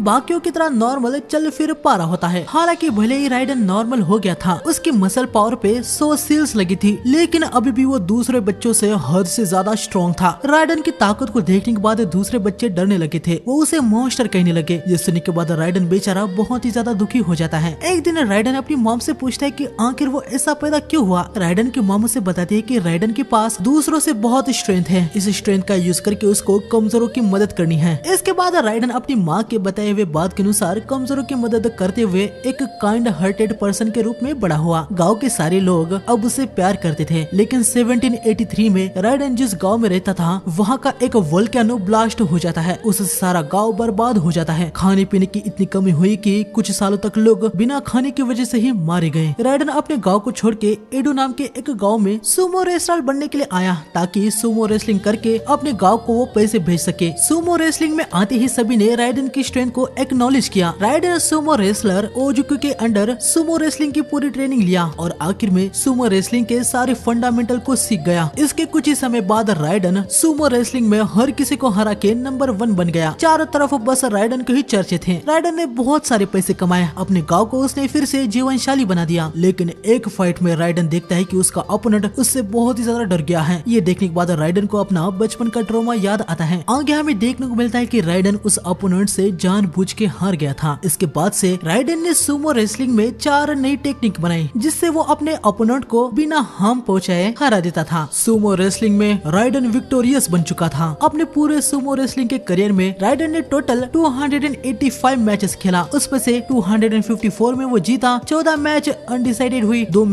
मैच टाई, 10 मैचेस में वो हारा यकीनन जानबूझ के, और 5 मैचेस नो काउंट हुई। हालांकि किसी को भी ये पता नहीं था कि सुमो रेसलिंग का ये किंग अपनी पूरी ताकत का यूज के बिना ही रिटायर हो गया। इसके बाद हमें शिवा के बारे में दिखाया जाता है। बहुत पहले इंडिया में 1000 से भी ज्यादा गॉड एक दूसरे के साथ ही लड़ा करते थे, क्योंकि गॉड्स का कोई भी लीडर नहीं था। कोई भी एक सिंगल गॉड इंडिया पे रूल नहीं किया। इसके बाद हमें कैलाश पर्वत पर 2 गॉड्स को दिखाया जाता है, जो कि शिव गॉड ऑफ डिस्ट्रक्शन थे और दूसरे रुद्रा जो कि गॉड ऑफ टेम्पेस्ट थे। ये दोनों ही गॉड बेस्ट फ्रेंड होते हैं। रुद्रा कड़ी मेहनत करते थे, लेकिन शिवा भाई मस्त से चिल रहते थे। शिवा को डांस करना बहुत ही ज्यादा पसंद था और कई बार तो वो रुद्रा को भी अपने साथ डांस करने के लिए कहा करते थे। यकीनन रुद्रा शिवा के दोस्त है तो वो मना न करके शिवा के साथ डांस किया करते थे। तभी दो लोग यहाँ पर आके इन दोनों से कहते हैं कि असुरों ने उनके गांव पे अटैक कर दिया है। शिवा और रुद्रा यहाँ आके सारे इन असुरों को निपटा देते हैं। आगे फाइट खत्म होने के बाद रुद्रा शिवा को अपने दिल की बात बताता है कि उसका एक सपना है, उसे इंडिया के टॉप पे खड़ा होना है। उसे देखना है कि वो कितना ज्यादा स्ट्रॉन्ग है। उसे वो चीज करनी है जो कि कोई भी इंडियन गॉड नहीं कर पाया है, यानी सबसे ऊपर होना। और इस जर्नी में वो शिवा को भी अपने साथ आने को कहता है और यकीनन शिवा इसके लिए हाँ ही कहते हैं। इनकी जर्नी स्टार्ट हो जाती है जहाँ ये दोनों हर गॉड को हरा दिए जाते हैं। लोग इन दोनों की रिस्पेक्ट करने लगते हैं। आखिर में 1115 गॉड्स को हराने के बाद ये दोनों इंडिया के टॉप पे खड़े हो जाते हैं। पर यहाँ पर आने के बाद रुद्रा शिवा से कहते हैं कि टॉप पे बस एक ही गॉड खड़ा हो सकता है और वही सबसे पावरफुल होगा। शिवा रुद्रा की बात समझ जाते हैं। उनको ये पता ही होता है कि रुद्रा एक बार जो मन बनाता है वो करके ही रहता है। ये दोनों फाइट करने लगते हैं। उन दोनों की फाइट की आवाज सारे गॉड्स को सुनाई दे रही होती है। फाइट बहुत ही लंबी चलती है और आखिर में टाइम आ जाता है। शिवा रुद्रा को हिट मार के बार बार झुका रहे होते हैं। वो मन में कह रहे होते हैं कि प्लीज रुद्रा उठना मत,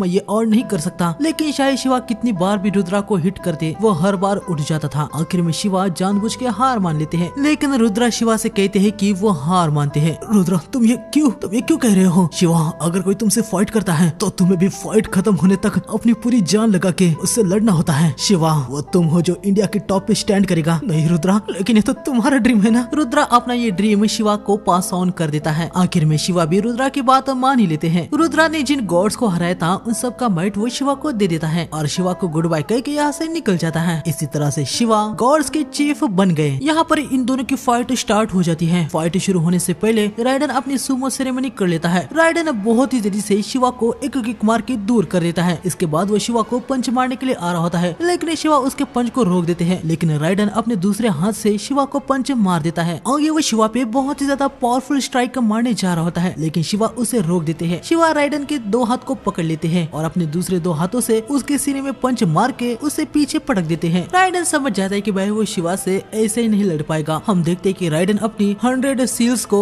अनसील करने लगता है। उसकी मसल्स बहुत ही ज्यादा बढ़ने लगती है। यकीनन नॉर्मली अगर राइडन ऐसा करता तो वो अपने मसल से ही मारा जाता, लेकिन राइडर के पास अभी थ्रूड है। 100 सील अनसील होने के बाद थ्रूड उनको नॉर्मलाइज कर रही होती है। अपनी पूरी लाइफ में आज पहली बार राइडन अपने फुल पावर के साथ लड़ने वाला होता है। राइडन शिवा पे अटैक कर देता है। शिवा अपने हाथों से उसके अटैक को रोकने लगते हैं, लेकिन अब राइडन का पंच बहुत ही ज्यादा पावरफुल था। शिवा पीछे होने लगते हैं। राइडन रुकता नहीं, वो तेजी से आके शिवा पे लगातार पंचेस करने लगता है। राइडन किकू ओची मोजी टेक्निक का यूज करके शिवा को नीचे पटक देता है। ये सब देखने के बाद राइडन के मास्टर बाकी सब सुमो रेसलर्स बहुत ही ज्यादा खुश हो रहे होते हैं। राइडन शिवा के सर को पकड़ लेता है। वो अपने सर से शिवा के सर को टक्कर मारने वाला होता है, लेकिन शिवा ही राइडन के सर को टक्कर मार देते हैं, जिससे राइडन के सर से खून निकलने लगता है। आगे शिवा राइडन को पाम मार के उसके सर पर पंच भी मार देते हैं, जिससे राइडन पीछे हो जाता है। अभी शिवा रुकते नहीं, वो तेजी से आके राइडन पे लगातार पंचेस करने लगते हैं। बहुत सारे स्ट्राइक खाने के बाद राइडन झुक जाता है, लेकिन तभी राइडन शिवा के एक हाथ को पकड़ लेता है। राइडन अपनी मसल्स को अपनी हाथों में लाके शिवा के हाथ को तोड़ने लगता है। शिवा किक मार के राइडन को दूर कर देते हैं, लेकिन हम देखते कि शिवा का हाथ बहुत ही ज्यादा इंजर्ड हो चुका था। सारे ह्यूमंस बहुत ही ज्यादा खुश हो गए होते हैं। सभी राइडन को चेयर अप कर रहे थे, लेकिन सारे इंडियन गॉड को शिवा पे यकीन था कि वो इतनी आसानी से नहीं हारेंगे। वो सभी शिवा को चेयर अप करने लगते हैं। उनकी आवाज सुनने के बाद शिवा में फिर से जोश आ जाता है। शिवा राइडन पे अटैक करने आ जाते हैं, लेकिन एक हाथ क्रश होने की वजह से अभी वो अपने अटैक को परफेक्टली लैंड नहीं कर पा रहे थे। राइडन शिवा के मुंह पे पंच मारता है, लेकिन शिवा तुरंत से राइडन को पंच कर देते हैं, जो कि राइडन अपने हाथों से रोक रहा था। लेकिन राइडन देखता है कि भाई शिवा का पंच अभी हद से ज्यादा ही स्ट्रांग हो चुका है। शिवा आके राइडन पे एक स्ट्राइक मार देते हैं। इसके बाद वो राइडन के सर को अपने सर से जोर से टक्कर मारने लगते हैं। हम देखते कि रुद्रा भी यहाँ पर शिवा के मैच देखने के लिए आया होता है। यहाँ पर हम देखते कि शिवा अपने वार डांस को करने लगते हैं। इसका यूज करके उन्होंने बहुत सारे गॉड्स को हरा दिया था। अभी शिवा की स्पीड बहुत ही ज्यादा बढ़ गई होती है। वो बहुत ही तेजी से राइडन की चारों तरफ से लगातार पंचेस करने लगते हैं, लेकिन तभी राइडन अपनी मसल्स को अपने हाथों में लाके शिवा के इन अटैक को ब्लॉक करने लगता है। वो शिवा से कहता है कि वो उनके सारे अटैक को झेलेगा। शिवा के अंदर से फायर आने लगती है। शिवा अभी अपने पैर से राइडन के हाथों को नीचे कर देते हैं। इसके बाद वो जंप लगा के राइडन के एक साइड को पूरा जला देते हैं, लेकिन फिर भी राइडन यहाँ पर स्माइल करता है। अभी तक राइडन अपनी पूरी पावर के साथ नहीं लड़ रहा था। राइडन अभी अपने एक बहुत ही ज्यादा powerful Sumo technique open palm thrust का यूज करने लगता है। पहले राइडन अपनी मसल्स की पूरी ताकत को अपने पैरों में लाके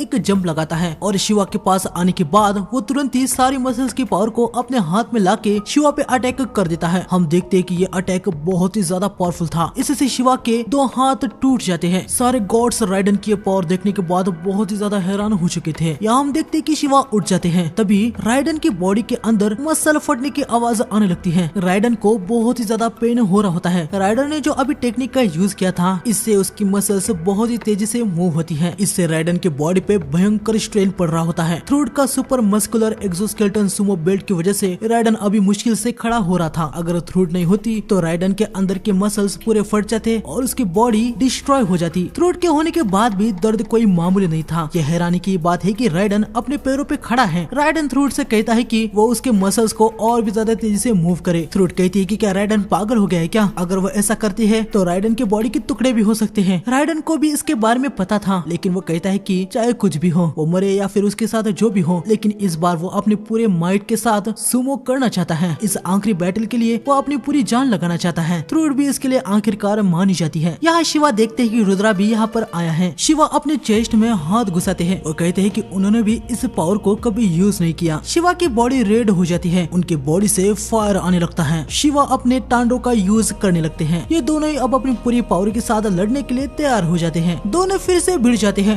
लगातार एक दूसरे पे हिट लैंड करने के बाद फाइनली राइडन फिर से वो पाम वाली टेक्निक को यूज करने लगता है। वो अपनी सारी मसल पावर को हाथ में लाके शिवा पे अटैक कर देता है, लेकिन इस बार शिवा अपने पैर से उसके हाथ को डिस्ट्रॉय कर देते हैं। राइडन नीचे गिर रहा होता है, लेकिन वो अपने आप को संभाल लेता है। तुम्हारा शुक्रिया, तुम्हारी वजह से मैं अपने फुल माइट के साथ सुमो रेसलिंग कर पाया। मैंने अपनी सारी एनर्जी को यूज कर लिया है, मुझे अभी कोई भी रिग्रेट नहीं है। ये सुनने के बाद शिवा हैरान हो जाते हैं। राइडन थ्रूड से कह रहा होता है कि वो उसके बॉडी से निकल जाए, ऐसा करने से थ्रूड बच जाएगी, राइडन मारा जाएगा और ये मैच खत्म हो जाएगी। लेकिन थ्रूड कहती है कि उसने अपने आप से हमेशा ये प्रॉमिस किया था कि जिस इंसान से वो प्यार करेगी वो उसके साथ मरते दम तक रहेगी। थ्रूड की साइज की वजह से आज तक कोई भी इंसान उसे प्यार नहीं किया। राइडन वो पहला था जिसको उसे देखते ही प्यार हो गया था। राइडन शिवा से कहता है कि उनके साथ फाइट करके सच में उसे बहुत ही ज्यादा अच्छा लगा। सच में तुम कमाल के इंसान हो। शिवा राइडन को किक मार के खत्म कर देते हैं। आखिर तक भी तुम अपने घुटनों पे नहीं आए, मुझे तुम्हारा शुक्रगुजार करना चाहिए ह्यूमन। नहीं, मेरा मतलब राइडन। शिवा भी आखिर में राइडन को रिस्पेक्ट दिखा के यहाँ से निकल जाते हैं। राइडन और थ्रूड हमेशा के लिए खत्म हो जाते हैं और गॉड वर्सेस ह्यूमन के 5वें राउंड में गॉड्स की जीत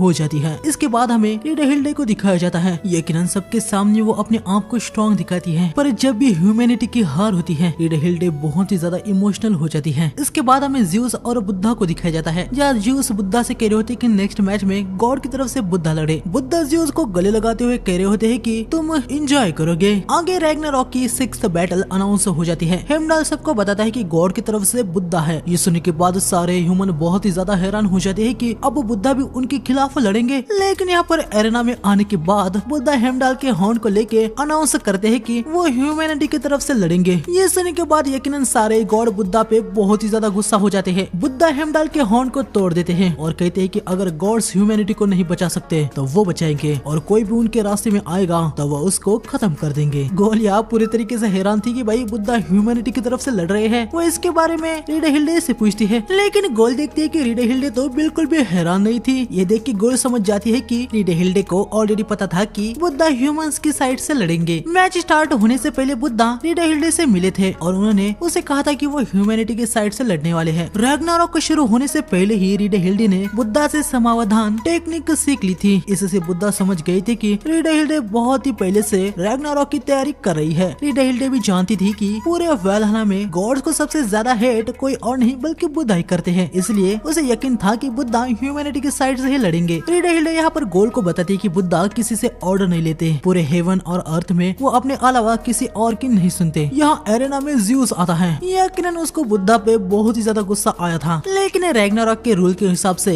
एक गॉड एक बार ही रैग्नारॉक में फाइट कर सकता है, वो फिर से नहीं लड़ सकता। सच कहूँ तो मुझे फिर से लड़ने का बड़ा मन कर रहा है, तो आजा, मैं तुमसे लड़ने के लिए भी तैयार हूँ। खैर ज्यूस बुद्धा को बताते हैं कि बुद्धा की फाइट किन से होने वाली है ये ऑलरेडी डिसाइड हो गया है। हम देखते हैं कि आसमान से एक शिप यहाँ पर आती है और इस शिप के अंदर कोई और नहीं, ये 7 गॉड ऑफ फॉर्चून यहाँ पर आते हैं। ये बुद्धा से लड़ने वाले होते हैं, लेकिन यकीनन रैग्नारॉक के रूल्स के अकॉर्डिंग बैटल 1-on-1 है। हम देखते हैं कि ये 7 गॉड एक बॉडी में जाने लगते हैं। हमें बताया जाता है कि ये कभी 7 गॉड थे ही नहीं, ये एक ही गॉड था जिसने अपने आप को 7 हिस्सों में बांट दिया था। हम देखते हैं कि यहाँ पर जीरो फोकू आ जाता है। जीरो फोकू अपने बॉडी से एक वेपन को निकालता है और पता नहीं क्या कारण है, लेकिन जीरो फोकू को बुद्धा से बहुत ही ज्यादा नफरत होती है। रेड हिल्डे से हमें पता चलता है कि जीरो फोकू पहले एक अच्छा गॉड था जो कि हर तरफ फॉर्चून को फैलाता था, लेकिन निराशा ने जीरो फोकू को बदल दिया। हमें बुद्धा के बारे में बताया जाता है। बुद्धा एक किंग के घर सुख के साथ पैदा हुए थे। इनका नाम सिद्धार्थ गौतम है। यकीनन एक प्रिंस होने के नाते बुद्धा को किसी भी चीज की कोई भी कमी नहीं थी। बुद्धा शुरू से ही बहुत ही ज्यादा दिल के काइंड थे। वो अपनी प्रजा को समय समय पर खाना वगैरह बांटते थे। एक दिन बुद्धा अपने चचेरे भाई जाटका से मिलते हैं, जिनको की एक डिसीज था। उस बीमारी की वजह से उनकी जल्द ही डेथ होने वाली थी। जाटका सिद्धार्था को बताते हैं कि एक किंग के तौर पर जाटका ने अपनी प्रजा की जितनी हो सके उतनी मदद की, लेकिन अब जब जाटका को महसूस होने लगा है कि उनका आखिरी समय आ रहा है, तो वो सोच रहे थे कि आखिर वो किसके लिए जिए। नदी कहाँ पर बहती है, स्काई कहाँ तक जाता है, गरीब लोगों को दिया हुआ खाना उसका टेस्ट क्या होता है। जाटका इन सब के बारे में कुछ भी नहीं जानता। सिद्धार्था अभी जाटका की बातों को कुछ समझ नहीं पाते। समय बीतता है और हमें देखने को मिलता है कि एक दिन जाटका की डेथ हो जाती है। सिद्धार्था जब जाटका के अंतिम संस्कार में जा रहे होते हैं, तभी सारे लोग जाटका के दुख में रो रहे होते हैं। तभी सिद्धार्था के साथ वाला एक ओल्ड मैन उन सबको देख के कह रहा होता है कि शायद से जाटका एक हैप्पी किंग थे। ये सुनते ही सिद्धार्था को जाटका की बात याद आती है कि आखिर वो किन के लिए जिए, क्या वो खुश भी थे, उनकी असली खुशी किस में थी, वो तो वो कभी देख नहीं पाए। बुद्धा को यहाँ पर ह्यूमैनिटी के दुख, दर्द, पीड़ा, सुख इन सब के बारे में समझ आ जाती है। यहाँ पर वो इनलाइटेड हो जाते हैं। आगे हम देखते कि सिद्धार्था जाटका की बॉडी को उठा लेते हैं। यकीनन सिद्धार्था के फादर उसे कह रहे होते हैं कि वो ये क्या कर रहा है। पुजारी कह रहा होता है कि सिद्धार्था ऐसा ना करे वरना गॉड्स उस पे गुस्सा हो जाएंगे, लेकिन अभी सिद्धार्था किसी की भी नहीं सुनते। वो बताते हैं कि जाटका को किसी की प्रेयर्स की जरूरत नहीं है, क्योंकि असली फॉर्चून अंदर से आता है। आगे हम देखते हैं कि सिद्धार्था जाटका की बॉडी को रिवर में छोड़ देते हैं। इसके बाद सिद्धार्था अपने घर, परिवार, महल सब कुछ छोड़ देते हैं। वो अपने पाथ पर निकल पड़ते हैं और यहाँ पर भी उनको देखने को मिलता है कि लोग कुछ हासिल करने के लिए ऐसा कुछ कर रहे हैं जो कि उनको करने की जरूरत नहीं है। तो बुद्धा उनको सही दिशा दिखाते थे। एक बार कुछ लोग एक लड़की को गॉड को ऑफर कर रहे होते हैं। बुद्धा आके लड़की को उठा लेते हैं। ये लोग कह रहे होते हैं कि वो लड़की गॉड का सैक्रिफाइस है, गॉड उस पे गुस्सा हो जाएंगे। बुद्धा कहते हैं कि अगर ऐसा है तो वो खुशी से गॉड से भी फाइट कर लेंगे। इसके बाद हमें जीरो फुकू के बारे में बताया जाता है। बहुत पहले एशिया में गॉड और ह्यूमंस एक दूसरे के बहुत क्लोज कांटेक्ट में थे, बल्कि कुछ गॉड तो यहाँ तक मॉर्टल रियल्म यानी अर्थ पे ही रहा करते थे। जीरो फुकू उन्हीं गॉड में से एक था जो कि अर्थ पे ही रहता था। वो दिल का बहुत ही अच्छा गॉड था। सब में खुशी बांटना उसे बहुत ही ज्यादा अच्छा लगता था। लेकिन एक दिन जब एक गाँव में वो आया था, उसे देखने को मिलता है कि यहाँ के ह्यूमंस बहुत ही मुश्किल भरी जिंदगी जी रहे थे। जीरो फुकू ये सब कुछ देख नहीं पाया। वो अपनी पावर से यहाँ पर एक बच्चे को जिसे सीने में दर्द हो रहा था उसे ठीक कर देता है। ये देखने के बाद यकीनन सारे गांव वाले जीरो फुकू को थैंक्स कहने लगते हैं। जीरो फुकू भी बहुत ही ज्यादा खुश था कि उसने उस लड़के के मिस फॉर्चून को दूर कर दिया, लेकिन इसका साइड इफेक्ट था। जीरो फुकू एक्चुअली उसकी सफरिंग को अपने अंदर एब्जॉर्ब करके उसे ठीक किया होता है। जीरो फुकू मैनकाइंड को खुश देखना चाहता था, इसलिए वो लगातार सभी की मिस फॉर्चून को एब्जॉर्ब करता रहा। और कुछ महीने बाद हमें देखने को मिलता है कि लोगों का मिस फॉर्चून जो जीरो फुकू ने एब्जॉर्ब किया था वो इतना ज्यादा बढ़ गया था कि उससे जीरो फुकू को बहुत ही ज्यादा दर्द होने लगा। लेकिन ह्यूमन खुश है, इससे जीरो फुकू बहुत खुश था। आगे जीरो फुकू बहुत ही लंबे समय के बाद इधर आता है और यहाँ का नजारा देखने के बाद वो हैरान हो चुका था। वो देखता है कि यहाँ पर लोग तो अभी बहुत ही ज्यादा अय्याश हो चुके हैं, आलसी हो चुके हैं। वो समझ जाता है कि जितना मिस फॉर्चून उसने लोगों से कंज्यूम किया है, जितना लोग फ्री हुए हैं, उतने वो लालची बन चुके हैं। जिस बच्चे को जीरो फुकू ने बचाया था अब वो बड़ा हो गया था और वो जीरो फुकू को भाई अभी बहुत ही बेकार तरीके से ट्रीट करता है। यहाँ तक कोई भी ह्यूमन अभी जीरो फुकू की रिस्पेक्ट नहीं करते। जीरो फुकू कुछ समझ नहीं पाता है कि आखिर ऐसा सब कुछ कैसे हो गया। लेकिन तभी बुद्धा यहाँ पर आते हैं। जीरो देखता है कि बुद्धा को कई लोग फॉलो कर रहे हैं और वो सभी दिल से बहुत ही ज्यादा खुश है, फिर भले ही वो गरीब थे। जीरो बुद्धा को रोकता है और पूछता है कि उसके आसपास जो ह्यूमन है वो इतने खुश क्यों है। उसने तो सारे लोगों का दर्द अपने अंदर ले लिया, लेकिन उसके ह्यूमन जरा से भी खुश नहीं है और वो बेकार बन चुके हैं। बुद्धा जीरो को बताते हैं कि कोई भी अपनी मर्जी से किसी दूसरे को फोर्सफुली खुश नहीं कर सकता, क्योंकि खुशी हर इंसान के अंदर से आती है। बुद्धा को जो फॉलो कर रहे थे, बुद्धा ने उनको कहा था कि अगर उनको खुशी चाहिए तो उस खुशी को हासिल करने का रास्ता बुद्धा उनको बताएंगे, लेकिन उनको खुद ही उस रास्ते पे चलना है। ये सुनने के बाद जीरो ने जिन्हें ह्यूमंस का दर्द लिया था वो भी बुद्धा को नमन करने लगते हैं। ये देख के जीरो फुकू को बहुत ही ज्यादा गुस्सा आ जाता है। वो रोते हुए यहाँ से भाग जाता है। जीरो को यहाँ पर बुद्धा से बहुत ही ज्यादा जलन होने लगती है। उन ह्यूमंस को मुझे वर्शिप करना चाहिए, लेकिन वो उस आखिरकार ये कैसे हो सकता है, आखिर ये क्यों हो रहा है। गुस्से में हम देखते हैं कि जीरो फुकू एक मिस फॉर्चून गॉड ही बन जाता है। जीरो फुकू अब उन सारे ह्यूमन को खत्म करने का सोच लेता है जिनके अंदर लालच, घमंड, लस्ट, गुस्सा, जलन, लोभ, आलस है। यहाँ पर कुछ ह्यूमंस आते हैं। जीरो फुकू को देखने के के बाद उनको वो डीमन लगता है और वो लोग भागने लगते हैं। जीरो फुको एक वुमेन का पीछा करने लगता है। वुमेन सामने खड़ी हो जाती है। हम देखते हैं कि इसके पास इसका बच्चा था। बच्चे को देखने के बाद जीरो फुको अपने आप पे जरा कंट्रोल लाता है और यहाँ पर वो अपने आप को 7 गॉड ऑफ फॉर्चून में बदल देता है। यहाँ इन दोनों के बीच में फाइट स्टार्ट हो जाती है। सबके सामने बुद्धा ने जो उसका मजाक बनाया था उसकी वजह से अब वो यहाँ पर बुद्धा को पनिशमेंट देने वाला है। लेकिन तभी बुद्धा अचानक से ही जीरो फुकी को हिट मार देता है। जीरो फुकी को भाई तगड़ा दर्द होने लगता है। तभी वो अपने एक्स से बुद्धा पे अटैक करता है, लेकिन बुद्धा उसके अटैक को बहुत ही आसानी से डॉज कर देते हैं।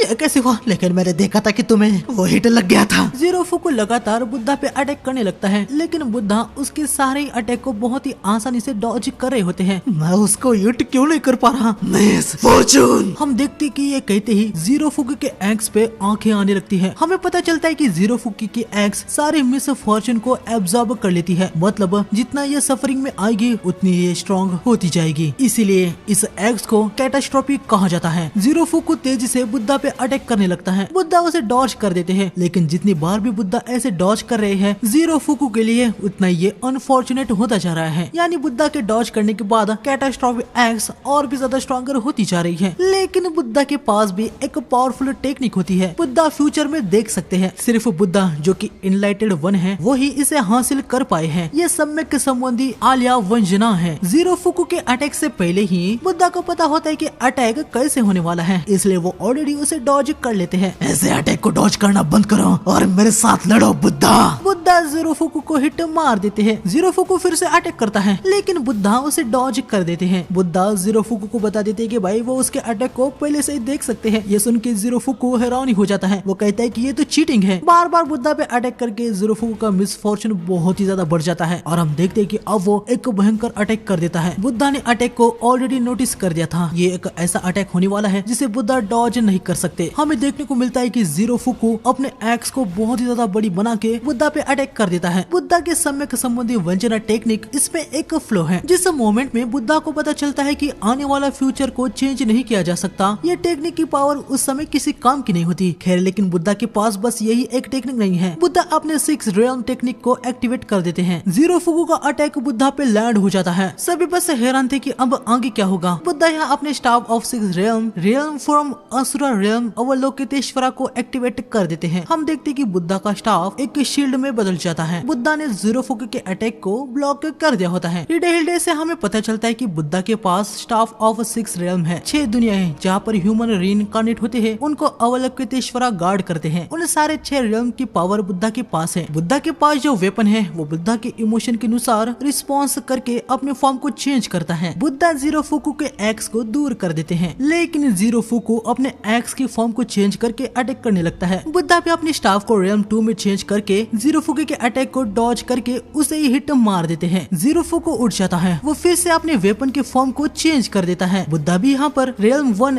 एक्स ऑफ लोकापाला का यूज करते हैं। ये दोनों फिर से भिड़ जाते हैं, लेकिन यकीनन फोरसाइट की वजह से बुद्धा जीरो फुको के सारे ही अटैक को डॉज करके उसे स्लैश मार देते हैं। जीरो फुको का मिसफॉर्चून और भी ज्यादा बढ़ जाता है। उसका वेपन फिर से चेंज हो जाता है। जीरो फुको अटैक कर देता है। बुद्धा रियल्म 3 के वेपन का यूज करके जीरो फुको के वेपन को डिस्ट्रॉय करने लगते हैं और आखिर में हम देखते हैं कि जीरो फुको की एक्स पहले फॉर्म में आ जाती है। सारे ह्यूमंस बुद्धा को चेयर अप कर रहे होते हैं। यहाँ तक गॉड्स को भी बुद्धा भाई बहुत ही ज्यादा ओपी लग रहे होते हैं। बुद्धा के लिए लोगों की चेयर अप सुनने के बाद जीरो फुको को बहुत ही ज्यादा गुस्सा आ रहा होता है। वो कह रहा होता है कि आखिर कोई उस पे ध्यान क्यों नहीं देता। तभी बुद्धा जीरो फुको से कहते हैं कि हम अपने आप के लॉर्ड होते हैं, हमें अपने आप से प्यार करना चाहिए। लेकिन जीरो फुको को बुद्धा की बात बिल्कुल बकवास लगती है। वो फिर से बुद्धा पे अटैक करता है। बुद्धा उसे कहते हैं कि जीरो फुको उसे काफी पसंद आया। ये सुनने के बाद जीरो फुको बहुत ही हैरानी हो जाता है। मैं तुम्हें अच्छा लगा, हमें अपने आप से प्यार करना चाहिए, क्या बकवास है। तभी बुद्धा को देखने के बाद जीरो फुको समझ जाता है कि भाई वो बुद्धा की तरह बनना चाहता था। वो चाहता था कि सभी उसे प्यार करे। हम देखते हैं कि कैटास्ट्रोफी यहाँ पर खत्म हो जाती है। बुद्धा भी अपने वेपन को फेंक देते हैं और कहते हैं कि अब वो फिस्ट से फाइट करेंगे। ये दोनों एक दूसरे पे काफी पंचे से ब्लॉक करते हैं। हम देखते हैं कि फाइनली जो खुशी जीरो फुको को चाहिए थी वो उसे मिल जाती है। अभी वो बहुत ही ज्यादा खुश था। बुद्धा जीरो फुको को एक पंच मार देते हैं। हम देखते हैं कि वो नीचे गिर जाता है। आगे जीरो फुको के अंदर से वो सारा मिसफॉर्चून निकल जाता है। जीरो फुको बहुत ही ज्यादा खुश होता है। वो कहता है कि मैं फिर से यकीन करूंगा, मैं अपने आप से प्यार करना सीखूंगा। लेकिन तभी हम देखते हैं कि जीरो फुको के पास जो हॉर्न होते हैं वो उसके सर में घुस जाते हैं। इसके बाद हम देखते हैं कि जीरो फुकी के अंदर से तो ड्रैगन्स निकलते हैं और उसको घेर लेते हैं। आगे यहाँ पर एक एग जैसी चीज में से कोई बाहर आता है। बुद्धा पैनिक हो गए होते हैं, वो पीछे हट जाते हैं। इस मोमेंट में बुद्धा को कोई भी फ्यूचर नहीं दिख रहा था, किसी को भी पता नहीं था कि आखिर ये कौन है, कौन हो तुम और जीरो फुको कहाँ पर है। वो जा चुका है, अब वो इस दुनिया में पे भी नहीं है। मेरा नाम पापियस है। अच्छा तो तुम्हें क्या चाहिए? मुझे खुद भी नहीं पता, लेकिन मैं अपनी पावर को ट्राई करना चाहता हूँ। यहाँ पर किसी को भी पता नहीं था कि ये आखिर पापियस कौन है। तभी यहाँ पर हेडिस आता है, वो सबको बताता है कि पापियस हेलहेम का एक डीमन है। सारे माइथोलॉजीज में दुनिया 3 प्लेन से बनी है। पहला गॉड्स और सोल्स की दुनिया वेलहेला, क्रिएचर और ह्यूमंस की दुनिया मिडगार्ड यानी अर्थ, और आखिर में हेल्स जो डीमन और अंडरग्राउंड से जाना जाता है। हेलहेम में एक एंशिएंट कहानी है, जब सबसे ब्राइटेस्ट लाइट सबसे डार्केस्ट शैडो से मिलती है तो हेल के हॉर्न्स एक इटर्नल डार्कनेस को जन्म देंगे, जिसे the devil king of sixth heaven Papiyas कहा जाता है। यहाँ तक मैंने खुद भी इसे पहले कभी भी नहीं देखा। खैर मैं यहाँ पर ये सोच रहा हूँ कि वेलहला का गॉड पापियस कैसे बन गया। यहाँ पापियस बुद्धा पे अटैक कर देता है, बुद्धा उसके अटैक को ब्लॉक कर देते हैं। इसके बाद पापियस लगातार बुद्धा पे अटैक करने लगता है। बुद्धा उनको ब्लॉक कर रहे होते हैं। पापियस के अंदर से कोई भी लाइट नहीं थी, वो पूरा डार्कनेस था। इसकी वजह से बुद्धा उसके फ्यूचर को नहीं देख पा रहे होते। रीडा हिल्डे से हमें पता चलता है कि बुद्धा की सम्यक संबंधी आलिया व्यंजना सोल्स के फ्लक्चुएशन को देख सकती है। सोल के ग्लो को देखने के बाद बुद्धा उसके फ्यूचर में होने वाले मूव को देख लेते हैं, लेकिन पापियस की सोल में एक कतरा भी लाइट नहीं होती, तो बुद्धा उनके फ्यूचर के मूव को नहीं देख पा रहे होते हैं। यहाँ पर इन दोनों के बीच में बहुत ही ज्यादा स्ट्राइक्स होती हैं। आगे हम देखते हैं कि बुद्धा पापियस को किक मार के पीछे आ जाते हैं। पापियस अभी अपनी फुल पावर के साथ लड़ने का सोच लेता है। वो पैंडामोनियम का यूज करके बुद्धा पे अटैक कर देता है। बुद्धा अपने स्टाफ को 6 रेल्म शील्ड में कन्वर्ट कर लेते हैं, लेकिन हम देखते हैं कि पापियस का अटैक बहुत ही ज्यादा पावरफुल था। वो बुद्धा की शील्ड को तोड़ देता है। बुद्धा बच गए थे, लेकिन उनकी आंख डिस्ट्रॉय हो जाती है। तो भी आगे हम देखते हैं कि पापियस अपने हाथ को वेपन में चेंज करके बुद्धा पे अटैक कर देता है। बुद्धा वेपन को चेंज करके उसके अटैक को ब्लॉक करने लगते हैं। दोनों के बीच में लगातार बहुत सारी स्ट्राइक्स होने लगती है, लेकिन हम देखते हैं कि पापियस बुद्धा को ओवर पावर कर रहा होता है। पापियस की पावर को देखने के बाद एरिस बहुत ही ज्यादा हैरान हो जाता है। हेडिस बताता है कि पापियस बहुत ही ज्यादा पावरफुल है, उसने आधे हेलहेम को डिस्ट्रॉय कर दिया था। कोई नॉर्मल गॉड उसके सामने टिक नहीं सकता। ये सुन के एरोस तो भाई और भी ज्यादा हैरान हो जाता है। लेकिन तभी हेडिस बताते हैं कि आधे हेलहेम को डिस्ट्रॉय करने के बाद अचानक से ही पापियस गायब हो गया था। ये तब की बात थी जब हेडिस हेलहेम पे रूल नहीं किया करता था। हेडिस को लगता था कि ये सब बस एक कहानी है। तो आखिरकार पापियस यहाँ पर कर क्या रहा है? इसका बस एक ही कारण हो सकता है जो मैं समझ पा रहा हूँ। किसी ने पापियस के फ्रैगमेंट को ऑब्टेन किया, उसे किसी मेथड से कल्टीवेट किया और एक सीड की तरह बना दिया। उस सीड को उसने जीरो फुगी की बॉडी के अंदर प्लांट कर दिया। बस एक ही गॉड है जो ऐसा कर सकता है। हम देखते कि ये सब बिल्ज़ेबब ने अपने इंटरटेनमेंट के लिए किया था। बुद्धा पापियस के अटैक को काउंटर करके उस पर अटैक कर देते हैं, लेकिन पापियस उसे डॉज करके बुद्धा के पैर पर स्लैश मार देते हैं। बुद्धा पीछे हो जाते हैं। हमारी फाइट यहाँ पर खत्म हो जाती है। तुम बहुत ही ज्यादा कमजोर हो, अपने जजमेंट को एक्सेप्ट करो। तुम अभी भी उसे जजमेंट का रोना लगाए बैठे हो। हाँ जीरो फुकू, तुम वहाँ पर कहीं पे हो, है ना? मैंने बहुत पहले ही उसे निकल लिया था। एक 3rd रेट का डीटी होने के बावजूद भी उसने मुझे काफी ज्यादा नरिशमेंट दिया। मुझे बहुत ही ज्यादा मजा आया। ये सब कुछ सुनने के बाद बुद्धा को बहुत ही ज्यादा गुस्सा आ जाता है। वो सोच लेते हैं कि अब वो पापियस को खत्म कर देंगे। बुद्धा का स्टाफ उनके इमोशन के हिसाब से चेंज होता है, लेकिन अभी जो बुद्धा को फील हो रहा था वो था गुस्सा। बुद्धा का वेपन 5th रेम 1000 पाउंड्स ऑफ अवलोकितेश्वरा में ट्रांसफॉर्म हो जाता है। ये वो फॉर्म है जो बुद्धा ने भी कभी देखा नहीं था। बुद्धा पापियस पे अटैक कर देते हैं। पापियस उसे ब्लॉक कर देते हैं। बुद्धा पापियस को पीछे कर रहे होते हैं। बुद्धा फिर से अटैक कर देते हैं। पापियस अपने हाथ से ही अटैक को रोक देता है, लेकिन हम देखते कि उसने बुद्धा के अंदर अपने वेपन को घुसा दिया होता है। कोई आखिरी शब्द कहना चाहोगे? बुद्धा आगे बढ़ते हैं। वो कहते हैं कि गॉड ह्यूमैनिटी को नहीं बचाते हैं तो मैं बचाऊंगा, और मेरे सामने कोई भी आएगा तो मैं उसे खत्म कर दूंगा। बुद्धा पापियस के हाथ को काट रहे होते हैं। पापियस भी देखने के बाद हैरान हो जाता है। पापियस बुद्धा को किक मार के पीछे कर देता है। बुद्धा उठ जाते हैं। पापियस यहाँ पर पूरा हैरान हो जाता है कि बुद्धा को अपने पेट में इतना गहरा घाव लगा है, लेकिन फिर भी वो सर्वाइव कैसे कर गए। पापियस अपने मन में कह रहा होता है कि क्या वो सच में इतना ज्यादा स्ट्रॉन्ग है कि डेथ को भी टाल दिया। ओए, लगता है कि तुम डर गए। डर और मैं, तुम्हें लगता है कि तुम मुझे डरा सकते हो? नामुमकिन। बुद्धा भाई पापियस पे हंसने लगते हैं। ये देखने के बाद पापियस को बहुत ही ज्यादा गुस्सा आ रहा होता है। मैं सही था, आखिरकार तुम तो बहुत ही ज्यादा कमजोर हो। क्या कहा तुमने? मैं और कमजोर? हाँ, तुम जीरो फुक से भी बहुत ही कमजोर हूँ। पापियस आके बुद्धा पे अटैक करता है। बुद्धा अपने स्टाफ से उसके अटैक को ब्लॉक करते हैं। बुद्धा भाई यहाँ पर डेड को अलाइव करने वाली स्पेल को कास्ट कर रहे होते हैं। पापियस बुद्धा को पीछे कर देता है, लेकिन बुद्धा अभी भी खड़े होते हैं। ये देखने के बाद पापियस बहुत ही ज्यादा डर जाता है। वो मन में कह रहा होता है कि आखिर इतने भयंकर अटैक के बाद भी बुद्धा अपने पैरों पर खड़े कैसे हो सकता है। बुद्धा पापियस को आने को कहता है। पापियस और भी ज्यादा डर जाता है। वो मन में कहता है, मेरे जैसा अल्टीमेट बीइंग आखिर ये कैसे नामुमकिन, मैं इस इमोशन को कैसे फील कर सकता हूँ। पापियस अपने हाथ को उखाड़ के उससे वेपन बनाता है। बुद्धा अटैक करते हैं। पापियस अपने होमा नाम के एक टेक्निक का यूज करके बुद्धा के वेपन को तोड़ देता है। बुद्धा की स्टाफ नॉर्मल हो जाती है। पापियस अटैक कर देता है। बुद्धा स्टाफ से उसे ब्लॉक करते हैं, लेकिन स्टाफ टूट जाती है। बुद्धा पीछे गिर जाते हैं। तभी बुद्धा को अपने साइड में कुछ फील होता है। बुद्धा उठ जाते हैं। तुम एक बच्चे हो, तुम अपनी कमजोरी को कभी देख ही नहीं पाए। तुमने कभी नहीं सोचा कि तुम सेल्फिश या इमेच्योर हो। अपने फ्लॉज को ओवरकम करने की तुमने कभी कोशिश नहीं की। तुम कभी भी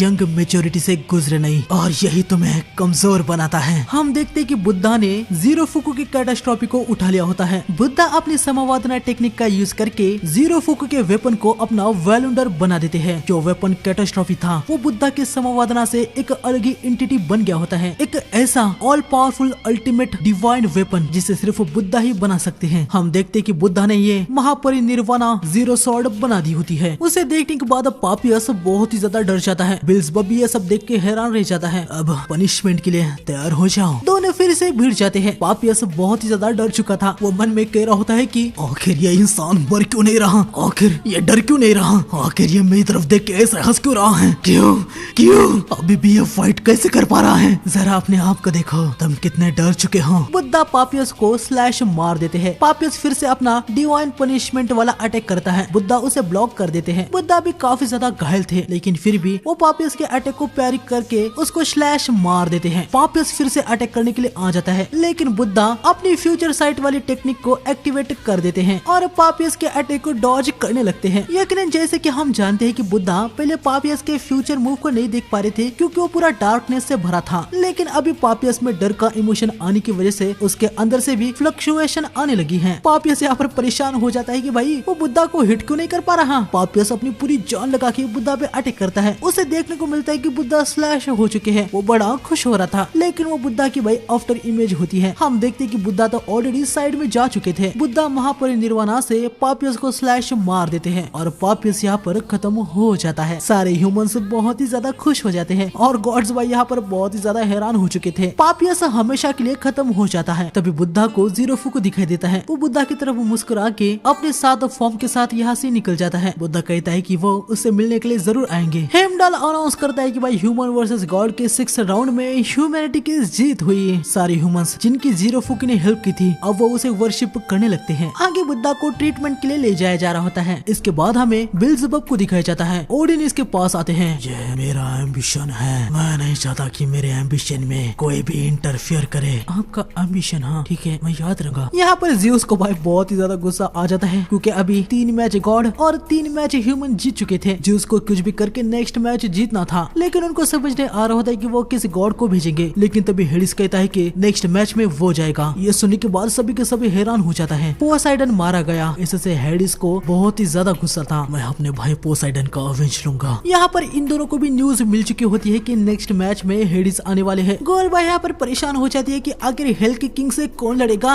एक किंग से एक किंग ही लड़ सकता है। बस यही इंसान है जो हेल के किंग को हरा सकता है। इसे the king of the beginning से जाना चाहता है। हम देखते हैं कि next match king Shi Huang versus Hades की है। तो आज के पार्ट में बस इतना ही। नेक्स्ट पार्ट यकीनन बहुत ही ज्यादा जल्दी आएगा। बस आप लोग वीडियो को हेल्प कर देना, वीडियो को लाइक कर देना, कमेंट कर देना, चैनल को सब्सक्राइब करके बेल आइकन को ऑल पे सेलेक्ट कर देना, ताकि मैं नेक्स्ट पार्ट डालूं तो तुरंत आपको नोटिफिकेशन मिल जाए। तो मिलते हैं नेक्स्ट पार्ट में, तब तक के लिए सावधान गाइस।